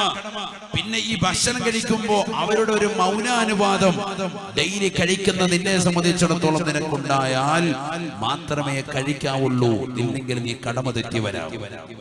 അല്ലാഹു നമ്മളെ കാത്തുരക്ഷിക്കട്ടെ. നമ്മൾ ഇതൊക്കെ ശ്രദ്ധിക്കുന്നവരാണ്. നബിയുനാ റസൂലുള്ളാഹി സ്വല്ലല്ലാഹു അലൈഹി വസല്ലം തങ്ങളുടെ അടുക്കലേക്ക് ഒരു മനുഷ്യൻ കടന്നു വരുകയാണ്. അള്ളാഹുവിന്റെ റസൂലിന്റെ അടുക്കലേക്ക് ആ മനുഷ്യന് കടന്നു വരുമ്പോ അദ്ദേഹത്തിന്റെ മകൻ അദ്ദേഹത്തിന്റെ മുന്നിലൂടെ നടന്നു വരികയാണ്, മുന്നിലൂടെ നടക്കുകയാണ്. ഹബീബായ റസൂലുള്ളാഹി സ്വല്ലല്ലാഹു അലൈഹി വസല്ലമ തങ്ങൾ ആ മകനോട് ചോദിക്കുകയാണ്, മൻ ഹാദാ, ഇതാരാണ് മോനെ, ആരാണ് മോനെ, ആരാണ് മോനെ? ഹദാ അബീ, ഇതെന്റെ ഉപ്പയാണ് നബിയേ, എന്റെ ഉപ്പയാണ് റസൂലേ. തങ്ങൾ പറയുകയാ, നിന്റെ ഉപ്പയുടെ മുന്നിലൂടെ നീ നടക്കല്ലേ. ലാ തംശി അമാമാ വലാ തഖുദ് ഖബ്ല ഖുഊദിഹി, നിന്റെ വാപ്പയുടെ മുന്നിലൂടെ നീ നടക്കല്ലേ. വാപ്പ ഇരിക്കാതെ നീ ഇരിക്കരുതേ. വാപ്പയുടെ മുന്നിലിരുന്നു കൊണ്ട് അപ്പൊ പ്രായം ചെന്ന മനുഷ്യനാ, അതുകൊണ്ട് അദ്ദേഹത്തിന്റെ മുന്നിലൂടെ ഷോ കാണിച്ച് നീ നടക്കണ്ട, അപ്പാടെ പിന്നിൽ നടക്കുക. ലോകത്തെ എല്ലാ സ്ത്രീകളുടെയും മുന്നിലൂടെയാണ് പുരുഷൻ നടക്കേണ്ടത്. പക്ഷെ ഉമ്മ ഉണ്ടെങ്കിലും ഉമ്മയെ മുമ്പിക്കണം. ഉമ്മയുടെ അനുവാദമുണ്ട്, മോനെ നീ ഫ്രണ്ട് നടന്നോ, നടക്കാം. ശ്രദ്ധിക്കണം, ഇതൊക്കെ അഥവാണ്, ഇതൊക്കെ ഗുരുത്വം വേണ്ടേ? നമ്മൾ വലിയ ശരി ഉമ്മ നമ്മൾ കൊണ്ടുപോകണം, നമുക്ക് ഗുരുത്വമില്ല, പൊരുത്തമില്ല. അല്ലാഹു നമ്മളെ കാക്കട്ടെ. അതുകൊണ്ട് തന്നെ ജീവിതത്തിൽ ഒരുപാട് പ്രശ്നങ്ങളായി. കച്ചവടമില്ല, ബറക്കത്തില്ല, പഠിത്തം ഒരുപാടുണ്ട്, വിദ്യാഭ്യാസമുണ്ട്, നല്ല ഒരു ജോലിയില്ല, ഇഖാമ ശരിയാകുന്നില്ല, പ്രവാസ ദിവസം ശരിയല്ല, അവിടെയും അടങ്ങേറി. ഇപ്പോഴും മനസ്സിനൊരു സ്വസ്ഥതയില്ല, മുടിയൊക്കെ നരച്ച് വെപ്രാളപ്പെട്ട് പ്രയാസം അനുഭവിച്ചുകൊണ്ട് ഇങ്ങനെ കഴിഞ്ഞു പോവാൻ. ടെൻഷനാണ് എപ്പോഴും മനസ്സിൽ, ആദിയാണ്. എന്തുകൊണ്ട്? നിന്റെ വാപ്പാക്കും ഉമ്മാക്കും നീ ഇന്ന് വരെ ഒരു മനസ്സിന് സമാധാനം നീ കൊടുത്തിട്ടില്ല. നിനക്ക് ജോലി കെട്ടിക്കഴിഞ്ഞപ്പോ വാപ്പയും ഉമ്മയും നീ മറന്നു, അവരോട് സലാം പറയൂല. കല്യാണം കഴിക്കാൻ വേണ്ടി വാപ്പയോടും ഉമ്മയോടും നിർബന്ധം ചെലുത്തുന്നു. അവരുടെ ദുആഇന്റെ ബറക്കത്ത് കൊണ്ട് അല്ലാഹു നിനക്ക് സാലിഹത്താകുന്ന ഒരു പെണ്ണിനെ അല്ലാഹു നിനക്ക് നൽകി. വിവാഹം കഴിയുന്നതോടുകൂടി വാപ്പയും ഉമ്മയും മറക്കാൻ, ആ പെണ്ണ് ഊതിത്തരുന്നതനുസരിച്ചുകൊണ്ട് സ്വന്തം മാതാവിനെയും പിതാവിനെയും മറക്കാൻ. നമ്മൾ അറിയണം, ഒരു പുരുഷനെ സംബന്ധിച്ചിടത്തോളം ഏറ്റവും ബാധ്യത അവനുള്ളത് അവന്റെ പ്രിയപ്പെട്ടതാകുന്ന മാതാപിതാക്കളാണ് എന്ന് സയ്യിദുനാ റസൂലുള്ളാഹി. അതിൽ തന്നെ അവന്റെ ഉമ്മയോടാണ് സയ്യിദുനാ റസൂലുള്ളാഹി. എന്താ പറഞ്ഞത്? ഒരു പുരുഷന് ഏറ്റവും ബാധ്യതയും കടപ്പാടും ആദ്യം അവന്റെ മാതാപിതാക്കളോട്. ഹബീബായ റസൂലുള്ളാഹി സ്വല്ലല്ലാഹു അലൈഹി വസല്ലമ തങ്ങളോട് ആയിഷ ബീവി ചോദിക്കുകയാണ്, അല്ലാഹുവിന്റെ റസൂലേ, ഒരു പുരുഷന് ഏറ്റവും ബന്ധമുള്ളത് ആരോടാണ് നബിയേ? ആരോടാണ് നബിയേ? ഒരു പുരുഷന് ഏറ്റവും കൂടുതൽ ഹക്കിടപാടുള്ളത് ആരോടാണ് എന്ന് അല്ലാഹുവിന്റെ റസൂലിനോട് ചോദിക്കുമ്പോ ഹബീബായ റസൂലുള്ളാഹി സ്വല്ലല്ലാഹു അലൈഹി വസല്ലമ തങ്ങൾ പറയുന്നു, അവന്റെ മാതാപിതാക്കളോടാണ്, അവന്റെ പ്രിയപ്പെട്ട ഉമ്മയോടാണ് എന്ന് ഹബീബായ റസൂലുള്ളാഹി. ആയിഷ ബീവി വീണ്ടും ചോദിക്കുകയാണ്, ഒരു പെണ്ണിന് ഏറ്റവും കൂടുതൽ ഹക്കിടപാടുള്ളത് ആരോടാണ്? അല്ലാഹുവിന്റെ റസൂൽ പറയുകയാണ്, സൗജുഹാ, അവരുടെ ഭർത്താവിനോടാണ് എന്ന് ഹബീബുനാ റസൂലുള്ളാഹി സല്ലല്ലാഹു അലൈഹി വസല്ലം. ഹബീബായ റസൂലുള്ളാഹി സല്ലല്ലാഹു അലൈഹി വസല്ലം തങ്ങളുടെ കാലഘട്ടത്തിൽ ഒരു പെണ്ണ് അവളുടെ പ്രിയപ്പെട്ട ഭർത്താവുമായി പിണങ്ങുകയാണ്. ഭർത്താവ് പറഞ്ഞു, എന്റെ ഉപ്പ ഇതാ താഴത്തെ നിലയിൽ താമസിക്കുന്നുണ്ട്. തടി കൊണ്ടുള്ള 2 നില കെട്ടിടമാണ്. ആ താഴെയുള്ള എന്റെ പ്രിയപ്പെട്ട ഉപ്പ സുഖമില്ലാതെ കിടക്കുകയാണ്. പക്ഷെ ഉപ്പ എത്ര വിളിച്ചാലും നീ പോകരുത്, എന്റെ ഉപ്പാടെ അടുക്കലേക്ക് നീ പോകരുത്, കാരണം എനിക്ക് നിന്നെ ഇഷ്ടമല്ല എന്ന് ദേഷ്യത്തോടുകൂടി പറഞ്ഞിട്ട് പോവുകയാണ്. അദ്ദേഹം ഭാര്യയായിട്ട് ദേഷ്യമായി. അപ്പൊ അദ്ദേഹം പറഞ്ഞു, എന്റെ ഉപ്പ താഴെയുണ്ട്. ഉപ്പയെ നോക്കുന്ന വിഷയത്തിലാണ് ചെറിയ പിണക്കം വന്നത്. അപ്പൊ പറഞ്ഞു, എന്റെ ഉപ്പ താഴെയുണ്ട്. പോകാൻ നേരത്ത് പറഞ്ഞു, ഉപ്പാക്ക് നീ വെള്ളമൊന്നും എടുത്തു കൊടുക്കണ്ട, കാരണം നീ ഞാനുമായിട്ട് പിണക്കത്തിലുണ്ട്, നീ എന്റെ ഉപ്പാക്ക് വെള്ളം കൊടുക്കണ്ട. നമ്മൾ സാധാരണ പറയലുണ്ട് ദേഷ്യത്തിൽ, ഭർത്താക്കന്മാരൊരു ദേഷ്യത്തിൽ പറഞ്ഞു. ഭർത്താവ് ഇത് പറഞ്ഞിട്ട് പോയി, യാത്ര പോയി അല്പം സമയം കഴിഞ്ഞപ്പോഴത്തേക്കും അടിയിൽ കിടക്കുന്ന ഉപ്പയുടെ രോഗം മൂർച്ഛിച്ചു. അദ്ദേഹം പെട്ടെന്ന് തന്നെ ചുമച്ചു, പെട്ടെന്ന് തന്നെ ഈ ലോകത്ത് നിന്ന് ഇവിടെ പറഞ്ഞു. അദ്ദേഹം വഫാത്തായി. ആളുകൾ വന്നു, അദ്ദേഹത്തിന് ജനാസ കുളിപ്പിക്കുന്നു. ഈ പെണ്ണ് മുകളിലത്തെ മട്ടുപ്പാവിൽ ഇരുന്നു കൊണ്ട് സഹാബിയത്തകളാകുന്ന സ്ത്രീകൾക്ക് ആയിഷ ബീവിക്ക് കത്തെഴുതി പറഞ്ഞയച്ചു, ഞാനിങ്ങനെ മുകളിൽ കുടുങ്ങിയിട്ടാണ് ഉള്ളത്, എന്ത് ചെയ്യണം? എന്റെ ഭർത്താവ് പറഞ്ഞു താഴോട്ട് ഇറങ്ങരുത്, ഒരു കാര്യത്തിനും ഇറങ്ങരുതെന്നാ പറഞ്ഞത്. ഞാൻ ഇപ്പൊ ഈ സമയത്ത് ഇറങ്ങിയില്ല എങ്കിൽ നാട്ടുകാരെന്ത് വിചാരിക്കും? എന്നോട് മുകളിലിരിക്കാൻ പറഞ്ഞിരിക്കാൻ. ആയിഷ ബീവി റളിയല്ലാഹു തആല അൻഹ അല്ലാഹുവിന്റെ റസൂലിന്റെ അടുക്കലേക്ക് ഈ വിവരം ചോദിക്കുമ്പോ, പഠിച്ചു വെക്കണേ മാണിക്കോത്തുള്ള പ്രിയപ്പെട്ട ഉമ്മ, അല്ലാഹുവിന്റെ റസൂൽ പറയുകയാണ്, ഭർത്താവ് അങ്ങനെ പറഞ്ഞിട്ടുണ്ട് എങ്കിൽ ഇറങ്ങാൻ പാടില്ല, ഇറങ്ങാൻ പാടില്ല. ഭർത്താവ് അങ്ങനെ പറഞ്ഞോ, ഇറങ്ങരുത്. സയ്യിദുനാ റസൂലുള്ളാഹി ഭർത്താവിനനുസരിച്ചേ പറ്റൂ. സയ്യിദുനാ റസൂലുള്ളാഹി. അവിടെ അല്ലാഹുവിന്റെ റസൂൽ പറഞ്ഞായിരുന്നു ശരിയാവൂല. ഭർത്താവ്, നിന്റെ ഭർത്താവ് അവനാണ്, അവൻ വരട്ടെ എന്ന് പറഞ്ഞു. അദ്ദേഹം വന്നുമ്പോ ഇവിടെ മയ്യത്ത് ജനാസ എടുക്കാൻ പോവാൻ. ഹബീബായ റസൂലുള്ളാഹി സ്വല്ലല്ലാഹു അലൈഹി വസല്ലമ തങ്ങളുടെ അടുക്കലേക്ക് അദ്ദേഹം കടന്നു വന്നു.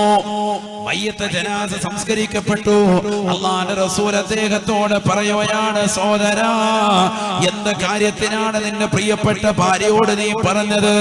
അല്ലാഹുവിന്റെ റസൂൽ സ്വല്ലല്ലാഹു അലൈഹി വസല്ലമ തങ്ങളോട് പറഞ്ഞു, നബിയേ, എന്റെ പ്രിയപ്പെട്ട ഭാര്യയ്ക്ക് എന്റെ ഉപ്പയെ നോക്കുന്നതിലുള്ള അമർശമുണ്ടായിരുന്നു. അവൾക്കത് വലിയൊരു ഭാരമായി എന്നോട് പറഞ്ഞു, ഭാരമാണെന്ന് എന്നോട് പറഞ്ഞു. അതുകൊണ്ടാണ് ഞാൻ അവളോട് പറഞ്ഞത്, എന്റെ പ്രിയപ്പെട്ട ഉപ്പയെ നീ നോക്കരുതേ, നോക്കരുതേ. പക്ഷെ അല്ലാഹുവിന്റെ റസൂല് സന്തോഷത്തോടുകൂടി പറയുകയാണ്, നിന്റെ ഉപ്പയെ സുഖമില്ലാതിരിക്കുന്ന സമയത്ത്, ഉപ്പാക്ക് ബുദ്ധിമുട്ട് വന്ന സമയത്ത് നീ ഒരൊറ്റ നിർബന്ധം വെച്ചതിന്റെ പേരിൽ താഴോട്ട് ഇറങ്ങാതെ സൂക്ഷ്മത വെച്ച് നിലകൊണ്ടതിന്റെ പേരിൽ നിന്റെ ഉപ്പയുടെ പാപം അകലവും അല്ലാഹു പുറത്തു കൊടുത്തു. അദ്ദേഹത്തെ അല്ലാഹു സ്വർഗത്തിലേക്ക് കടത്തി.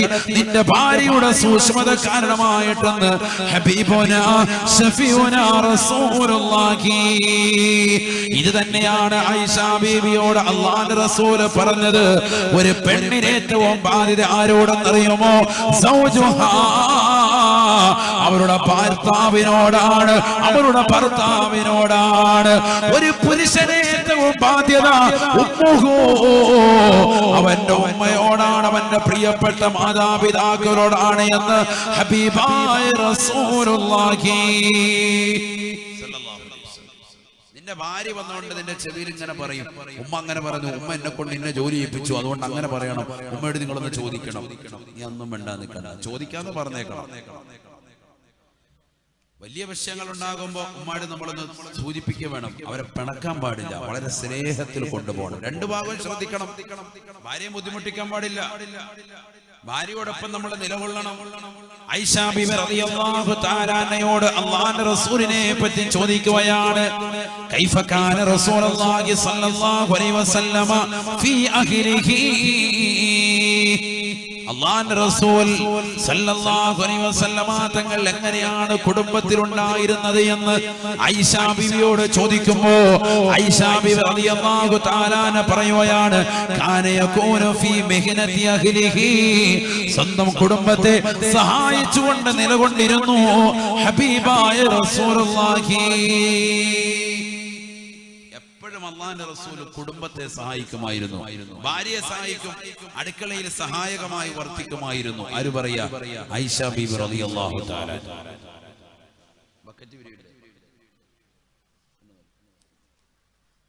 ആയിഷ ബീബി പറയാൻ എപ്പോഴും കുടുംബത്തെ സഹായിക്കുമായിരുന്നു, കുടുംബത്തെ സഹായിച്ചുകൊണ്ട് തന്നെ നിലകൊള്ളുമായിരുന്നു. ആര്? ഹബീബായ റസൂലുള്ളാഹി. വാപ്പായും ഉമ്മായോടും ഹക്കിടപാടുണ്ടെന്ന് പറയുകയും അവരുടെ കാര്യങ്ങൾ പൂർത്തീകരിച്ചിട്ട് നീ എപ്പോഴും അവിടെ ഉണ്ടാവണം. അപ്പയും ഉമ്മയെ സഹായിക്കുന്നതിനോടൊപ്പം നിന്റെ ഭാര്യയെ നീ മറക്കരുത്, അവരോടുള്ള കടപ്പാട് മറക്കരുത്. ലോകത്തെ ഏറ്റവും വലിയ കുറ്റവാളി ആരാണ് എന്ന് പ്രവാചകനോട് ചോദിച്ചപ്പോൾ നബി കൊടുത്തത് സ്വന്തം ഭാര്യയും കുടുംബത്തെയും പട്ടിണിക്കിടുന്നവനാണ് എന്ന് ഹബീബ് റസൂലുള്ളാഹി. വിവാഹം കഴിഞ്ഞ് 2-3 മക്കളാകുമ്പോ ഭാര്യയുടെ സൗന്ദര്യം ചുക്കിച്ചുളിയുമ്പോ ആ ഭാര്യയെ മറന്ന് മറ്റൊരു പെണ്ണിനെ തേടിപ്പോയി അവളുമായി സുഖമായ ജീവിതം നയിച്ച് ആദ്യ ഭാര്യയും അവരുടെ മക്കളെയും ഒക്കെ മറന്ന് രണ്ടാം ഭാര്യയോടൊപ്പം സുഖവാസ ജീവിതം നയിക്കുന്നു പ്രിയപ്പെട്ട മുസ്ലിം സഹോദരങ്ങളുണ്ട് എങ്കിൽ അറിഞ്ഞു വെക്കൽ ലോകം കണ്ട ഏറ്റവും വലിയ തെമ്മാടി നീയാണ് എന്ന് സയ്യിദുനാ റസൂലുള്ളാഹി. അല്ലാഹു നമ്മളെ കാത്തിരക്ഷിക്കട്ടെ. അങ്ങനത്തെ ആളുകളിലെ കേരളത്തിൽ ആദ്യ ഭാര്യ അവളുടെ സൗന്ദര്യം ചുക്കിച്ചുളിയുമ്പോ ഭാര്യ മറന്ന് മറ്റൊരു പെണ്ണിനെ തേടിപ്പോൻ, അവളുമായി 2-3 മക്കളായി കഴിയുമ്പോ പിന്നെ അടുത്ത പെണ്ണിനെ തേടിപ്പോൻ. ലോകം കണ്ട ഏറ്റവും വലിയ കുറ്റവാളിയാണ് നീ എന്ന് സയ്യിദുനാ റസൂലുള്ളാഹി. കഫാ ബിൽ മർഇ ഇസ്മൻ അൻ യുദയ്യ മൻ യഖൂത്.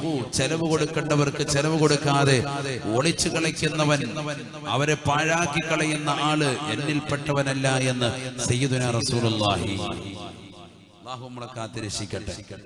ഏറ്റവും വലിയ കുറ്റവാളിയാണ്, ഏറ്റവും വലിയ കുറ്റവാളിയാണ്. അപ്പൊ ഭാര്യയെ പരിഗണിക്കണം, അതോടൊപ്പം തന്നെ മാതാപിതാക്കളെ പരിഗണിക്കണം. അല്ലാഹുവിന്റെ റസൂലിന്റെ അടുക്കൽ ഒരു അനുയായി കടന്നു വന്നു, മുആവിയത്ത് ബിൻ ജാബിർ റളിയല്ലാഹു തആല അൻഹു. നബിയുടെ അടുക്കൽ കടന്നു വന്നിട്ട് അല്ലാഹുവിന്റെ റസൂലിനോട് പറഞ്ഞു, അല്ലാഹുവിന്റെ റസൂലേ, എനിക്ക് പരിശുദ്ധമായ ജിഹാദ് അവിടുത്തോടൊപ്പം ചെയ്യണം. എനിക്ക് അവിടുത്തെ പരിശുദ്ധമാക്കപ്പെട്ട ജിഹാദ്, അള്ളാഹുവിന്റെ മാർഗത്തിൽ ധർമ്മസമരത്തിൽ വരണം, യുദ്ധത്തിന് വരണം.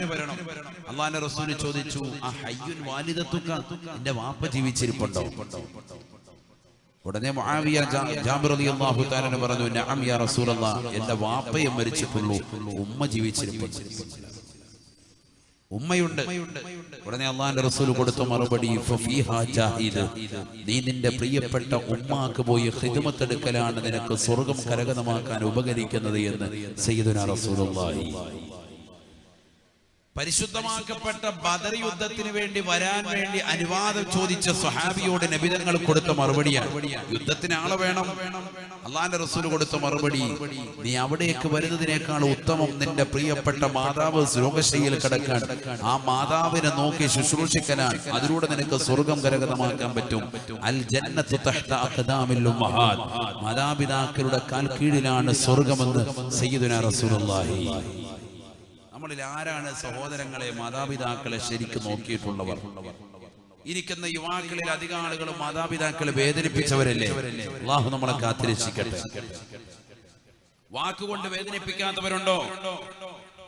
എത്രയോ ആളുകൾ കൈകൊണ്ട് അടിച്ചിട്ടുണ്ട്, എത്രയോ ആളുകൾ ഇടിച്ചിട്ടുണ്ട്, എത്ര ആളുകൾ തൊഴിച്ചിട്ടുണ്ട്, എത്ര ആളുകൾ നാവ് കൊണ്ട് മോശത്തരം പറഞ്ഞിട്ടുണ്ട്. അല്ലാഹു നമ്മളെ കാത്തിരക്ഷിക്കട്ടെ. എല്ലാവരും ബക്കറ്റിൽ കാര്യക്ഷമമാക്കുക. അല്ലാഹു നമ്മളെ സ്വീകരിക്കട്ടെ.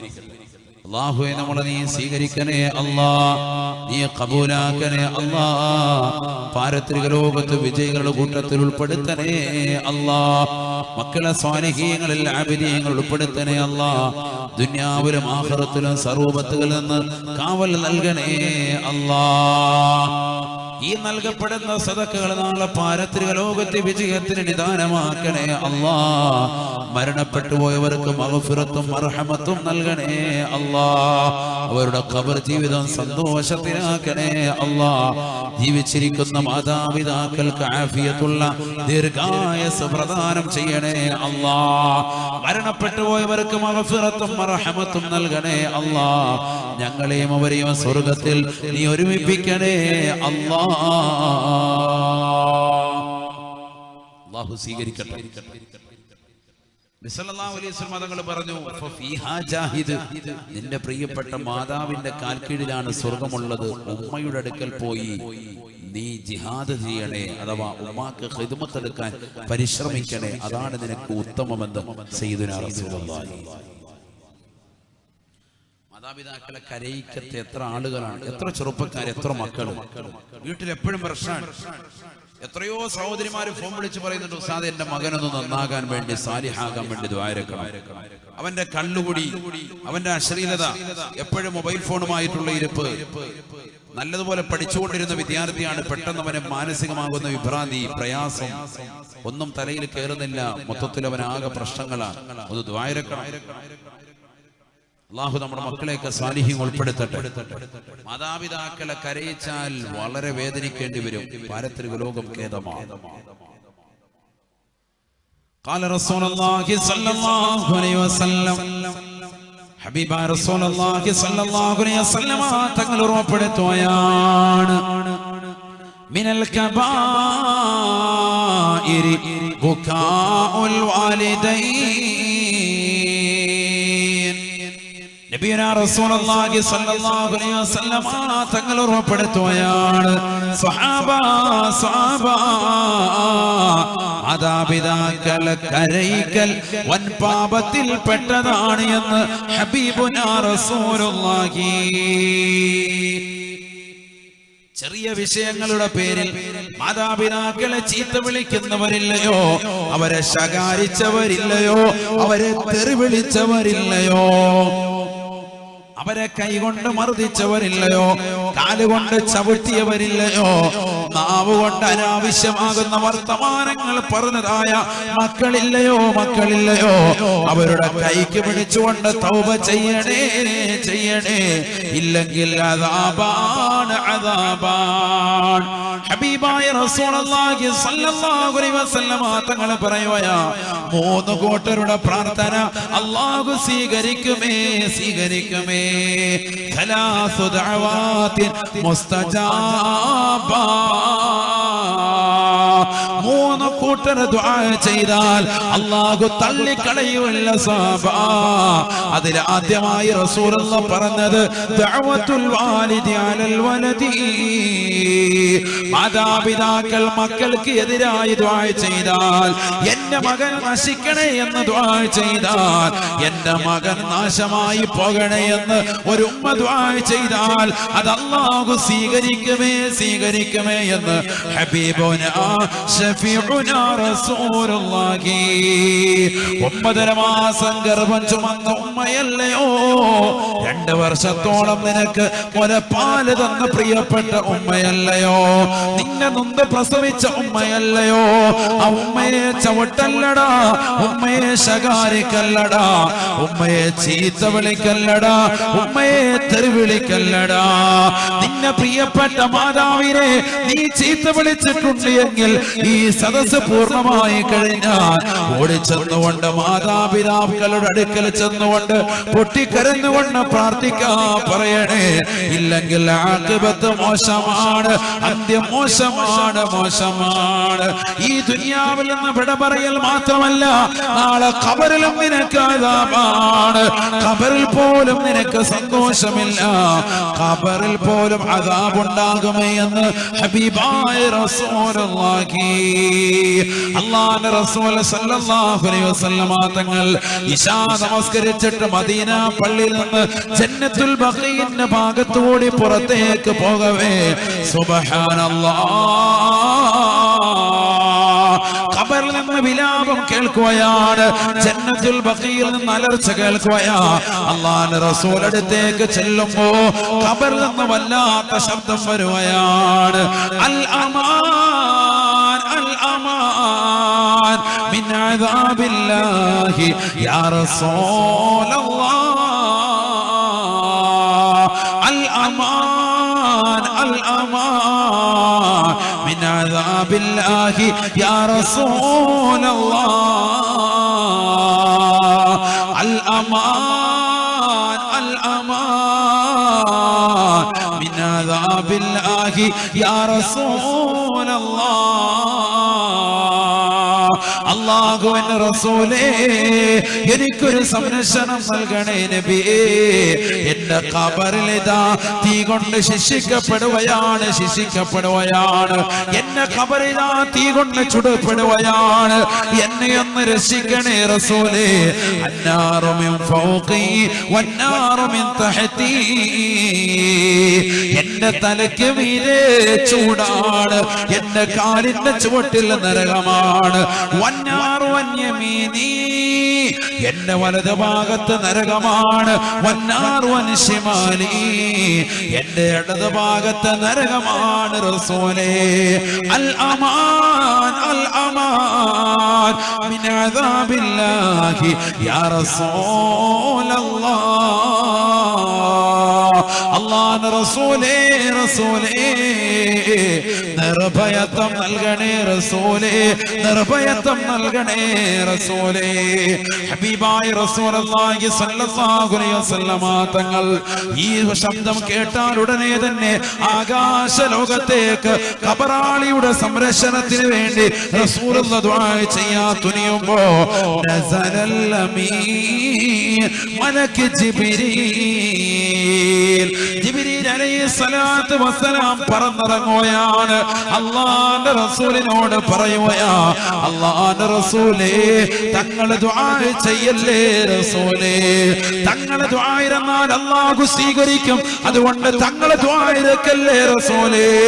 ഈ ഖബറിൽ കിടക്കുന്ന മനുഷ്യന് ഇത്തരത്തിലുള്ള ദുആ വേദന കിട്ടാൻ കാരണം അവന്റെ മാതാവിന്റെ എതിരായുള്ള പ്രാർത്ഥനയാണ് റസൂലേ എന്ന് ജിബ്രീൽ അലൈഹിസ്സലാം പറയുമ്പോ പാതിരാത്രി സമയത്ത് സർവരും ഉറങ്ങിയിരിക്കുന്ന വേളയാണ്. മദീന മുഴുവനും ശാന്തമായ വേളയാ. അല്ലാഹുവിന്റെ റസൂൽ സ്വഹാബത്തിനെ വിളിച്ചുകൊണ്ട് അബൂദറുൽ ഗിഫാരി അടക്കമുള്ള അനുയായികളെ വിളിച്ചുകൊണ്ട് പറയുകയാണ്, യാ അബൂദർ, അബൂദറേ നാദി ഫിന്നാസ്, ജനങ്ങളെ വിളിക്കണേ, വല്ല ഖാരിബിൽ മൗത അല്ലദീന യുദ്ഫനൂന في هذا المقابر. ഈ പരിശുദ്ധമാക്കപ്പെട്ട ജന്നത്തുൽ ബഖീൽ അടക്കം ചെയ്യപ്പെട്ടിട്ടുള്ള ആളുകളുടെ കുടുംബാദികളെ മുഴുവനും ഈ പാതിരാത്രി സമയത്ത് വിളിക്കണേ വിളിക്കണേ. സഹാബത്ത് ഓടുകയാ മദീന പള്ളിയുടെ ചുറ്റുവട്ടത്തുള്ള ഓരോ കുടിലുകൾ ചെന്നുകൊണ്ട് മുട്ടുകയാണ്. അല്ലാഹുവിന്റെ റസൂൽ വിളിക്കുന്നുണ്ട്. സഹാബത്ത് ഓടിച്ചെന്നുകൊണ്ട് പറയവേ പാതിരാത്രി സമയമായിട്ടും ജനങ്ങളെല്ലാം പുറത്തേക്ക് ഓടുകയാ. എല്ലാവരും ഓടി വന്നുകൊണ്ട് അല്ലാഹുവിന്റെ റസൂലിന്റെ അടുക്കൽ വന്ന് നിൽക്കുകയാണ്. ഓരോരുത്തരും അതാത് കുടുംബാദികളുടെ ഖബറിന്റെ സ്ഥാനത്ത് നിലകൊള്ളവേ അല്ലാഹുവിന്റെ റസൂൽ താൻ നിൽക്കുന്ന ഖബറിന്റെ ഭാഗത്ത് നിന്ന് ഈ ഖബറിന്റെ അടുക്കലേക്ക് ആരാണ് വരുന്നത് എന്ന് നോക്കുമ്പോ ജാഅതു ഇംറാത്തുൻ മുതവക്കിയതൻ അലാ സഹാ, ഒരു പാവപ്പെട്ട പടുവൃത്തയായ ഒരു ഉമ്മ ഒരു വടിയും കുത്തിപ്പിടിച്ചുകൊണ്ട് മദീന പള്ളിയുടെ ചാരത്തോട്ട് നടന്നു വരുകയാ. അല്ലാഹുവിന്റെ റസൂൽ സ്വഹാബത്തിനെ പറഞ്ഞേക്കുകയാണ്, സ്വഹാബത്തെ സ്വഹാബത്തെ ആ ഉമ്മയെ വിളിച്ചുകൊണ്ട് വരുകയാ. ഉമ്മ ഖബറിന്റെ സമീപത്ത് വന്ന് നിൽക്കുമ്പോ അല്ലാഹുവിന്റെ റസൂൽ ചോദിക്കുകയാണ്, ആരാണ് ഉമ്മ ഈ ഖബറിൽ കിടക്കുന്നത്? ഈ ഖബറിൽ കിടക്കുന്നത് ആരാണ് ഉമ്മ? അപ്പോഴാണ് ഉമ്മ പറയുന്നത്, ഹദായിബിനി വഖുറത്തു ഐനി യാ റസൂലല്ലാഹ്. ഇതെന്നെ കണ്ണിന്റെ കുളിർമയാണ്, ഇതെന്നെ ഹൃദയത്തിന്റെ തുടിപ്പാണ്, ഇതെന്നെ രോമാഞ്ചമാണ്, ഇതെന്നെ പരിശുദ്ധമായ പൊന്നുമോന, ഇതെന്നെ പൊന്നുമോനാണ് റസൂലേ റസൂലേ. ഹബീബായ റസൂലുള്ളാഹി സ്വല്ലല്ലാഹു അലൈഹി വസല്ലമ തങ്ങൾ ഉടനെ ഉമ്മയോട് പറയുകയാണ്, അല്ലയോ പ്രിയപ്പെട്ട ഉമ്മ, ഉമ്മ നിങ്ങളുടെ മകനിതാ ഖബറിൽ തീ കൊണ്ട് ശിക്ഷിക്കപ്പെടുകയാണ്, ശിക്ഷിക്കപ്പെടുകയാണ്, ഇവനെ രക്ഷിക്കണേ എന്ന് പറയുമ്പോ ഉമ്മ പറയുകയാണ്, ഇല്ല റസൂലേ, ഇവന് വേണ്ടി ഞാൻ ദുആ ചെയ്യുകയില്ല, ഇവന് ഞാൻ എതിരായി ദുആ ചെയ്തിട്ടുണ്ട്. അല്ലാഹുവിന്റെ റസൂല് കാരണം അന്വേഷിച്ചപ്പോ ഉമ്മ പറയുകയാണ്, എന്റെ പൊന്നുമോൻ കള്ളു കുടിക്കും നബിയേ.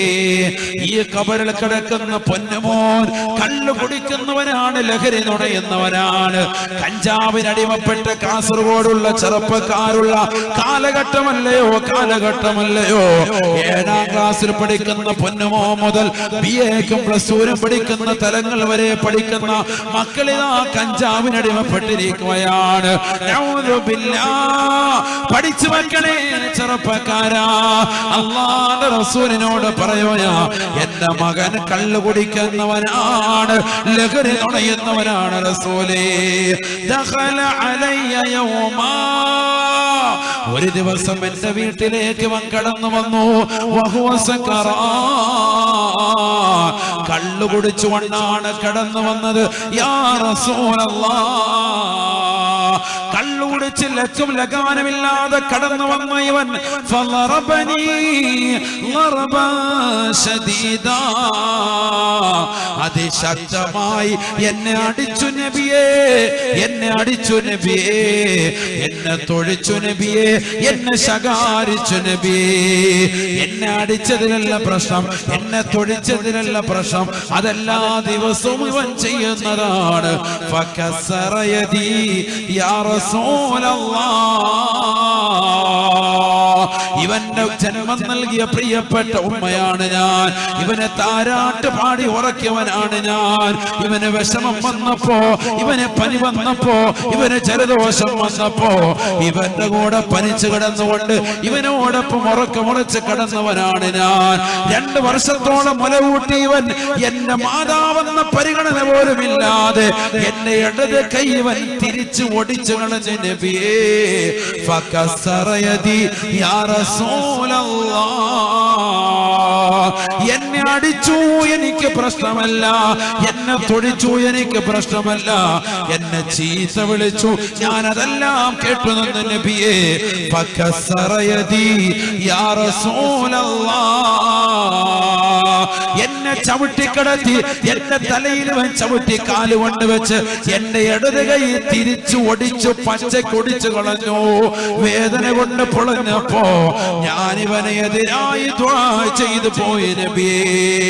ഫഖുൽതു ഞാൻ എതിരായി കൊണ്ട് പറഞ്ഞു ലാലാ റളിയല്ലാഹു അൻക ലാലാ റളിയല്ലാഹു അൻക. അല്ലാഹു നിനക്ക് പൊറുത്തു തരാതിരിക്കട്ടടാ, പടച്ച റബ്ബ് നിനക്ക് ഒരു കാലത്തും പൊറുത്തു തരാതിരിക്കട്ടടാ എന്ന് ഞാനിവനെ ശാപമാക്കി ഏറ്റുകൊണ്ട് പറഞ്ഞു നബിയേ. ഞാനിവനെ ശപിച്ചു പോയി റസൂലേ എന്ന് അല്ലാഹുവിന്റെ റസൂലിനോട് ഉമ്മ പറഞ്ഞപ്പോ ഫബകാ ബുകാൻ ശദീദാ. അല്ലാഹുവിന്റെ റസൂലും സഹാബത്തും ഈ ഉമ്മയുടെ വർത്തമാനം കേട്ടുകൊണ്ട് പൊട്ടിക്കരയുകയാണ്. അല്ലാഹുവിന്റെ റസൂല് പറഞ്ഞു ഉമ്മ പൊരുത്തപ്പെട്ടു കൊടുക്കണേ ഉമ്മ. ഇർഹമീ തുർഹമീ. നിങ്ങളൊന്ന് കരുണ ചെയ്താൽ നാളെ പാരത്രിക ലോകത്ത് അല്ലാഹു നിങ്ങൾക്ക് കരുണ വർഷിക്കുമേ. ഈ പാവപ്പെട്ട പൊന്നുമോന് ഒന്ന് കരുണ ചെയ്യണേ ഉമ്മ, കരുണ ചെയ്യണേ ഉമ്മ. ഹബീബായ റസൂലുള്ളാഹി സ്വല്ലല്ലാഹു അലൈഹി വസല്ലമ തങ്ങളുടെ വാക്ക് കേട്ടുകൊണ്ട് ഉമ്മ ഇതാ ഖബറിന്റെ സമീപത്തേക്ക് തന്റെ കാലിതാ കൊണ്ടുപോയ കാത് ഖബറിലേക്ക് ചേർത്ത് വെച്ചുകൊണ്ട് കേൾക്കുകയാണ് സുബ്ഹാനല്ലാഹ്. അൽ അമാൻ അൽ അമാൻ മിൻ അദാബില്ലാഹി യാ റസൂലല്ലാഹ്. الأمان الأمان من عذاب الله يا حبيب الله.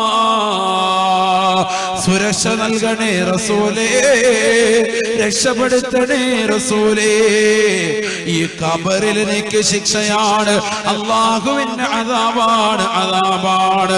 എന്റെ ഉമ്മയോട് ഞാൻ അക്രമം ചെയ്തു, ഞാൻ കള്ളു കുടിച്ചുകൊണ്ട് എന്റെ ഉമ്മയുടെ കൈ പിടിച്ച് തിരിച്ചു ഒടിച്ചു കളഞ്ഞു റസൂലേ. പൊരുത്തപ്പെടണേ റസൂലേ. ഇന്ന് ഖബറിൽ ഇതാ നരകീയ ശിക്ഷയാണ്, ശിക്ഷയാണ്. കാസർഗോഡുള്ള ചെറുപ്പക്കാരാ, ഉമ്മയെ ചീത്ത വിളിച്ച സഹോദര, ഉമ്മയെ ശകാരിക്കുന്ന പൊന്നുമോളെ, ഉമ്മാക്ക് വേണ്ടി ഖിദ്മത്തെടുക്കാതെ ഉമ്മാക്ക് വേണ്ടി പോർവിൽ നടത്തിയവരെ, പാവപ്പെട്ട ഉമ്മയെ ചീത്ത വിളിച്ചവരെ, ഉമ്മയുടെ മുഖത്തടിച്ചവരെ, ഉമ്മയുടെ കവിളത്തടിച്ചവരെ, ഉമ്മയെ ശകാരിച്ചവരെ, ഉമ്മയെ വൃദ്ധസദനത്തിൽ തള്ളിയിട്ടവരെ, കല്യാണ സുദിനത്തിലോ ജീവിത സന്തോഷത്തിന്റെ സമയത്തോ സ്വന്തം കുടുംബത്തിന്റെ പൂമുഖത്തേക്ക് പ്രായം ചെന്നവരെ കൊണ്ടുവന്ന് നിർത്താതെ അവരെ വീടിന്റെ അറകളിൽ പൂട്ടിയിട്ടുകൊണ്ട് സന്തോഷത്തിന്റെ നാളുകൾ നീക്കിയവരെ, അദാബാണ്, അദാബാണ്. ഖേദിക്കണേ, ഖേദിക്കണേ. അല്ലാഹുവേ എനിക്കറിയില്ലായിരുന്നു, അല്ലാഹ് പടച്ച റബ്ബേ തെറ്റുപറ്റിപ്പോയ റബ്ബേ, അല്ലാഹുവിലേക്ക് ഈ സമയത്ത് നീ തൗബ ചെയ്യണേ സഹോദരാ, തൗബ ചെയ്യണേ പെങ്ങളെ, തൗബ ചെയ്യണേ സഹോദരി. അല്ലാഹുവിന്റെ റസൂലിന്റെ മുന്നിൽ വെച്ചുകൊണ്ട് ആ ഉമ്മ പറയുകയാണ് യാ റസൂലല്ലാഹ്, അല്ലാഹുവിന്റെ റസൂലേ, റസൂലേ ഞാൻ പൊരുത്തപ്പെട്ടു നബിയേ, ഞാൻ പൊരുത്തപ്പെട്ടു റസൂലേ.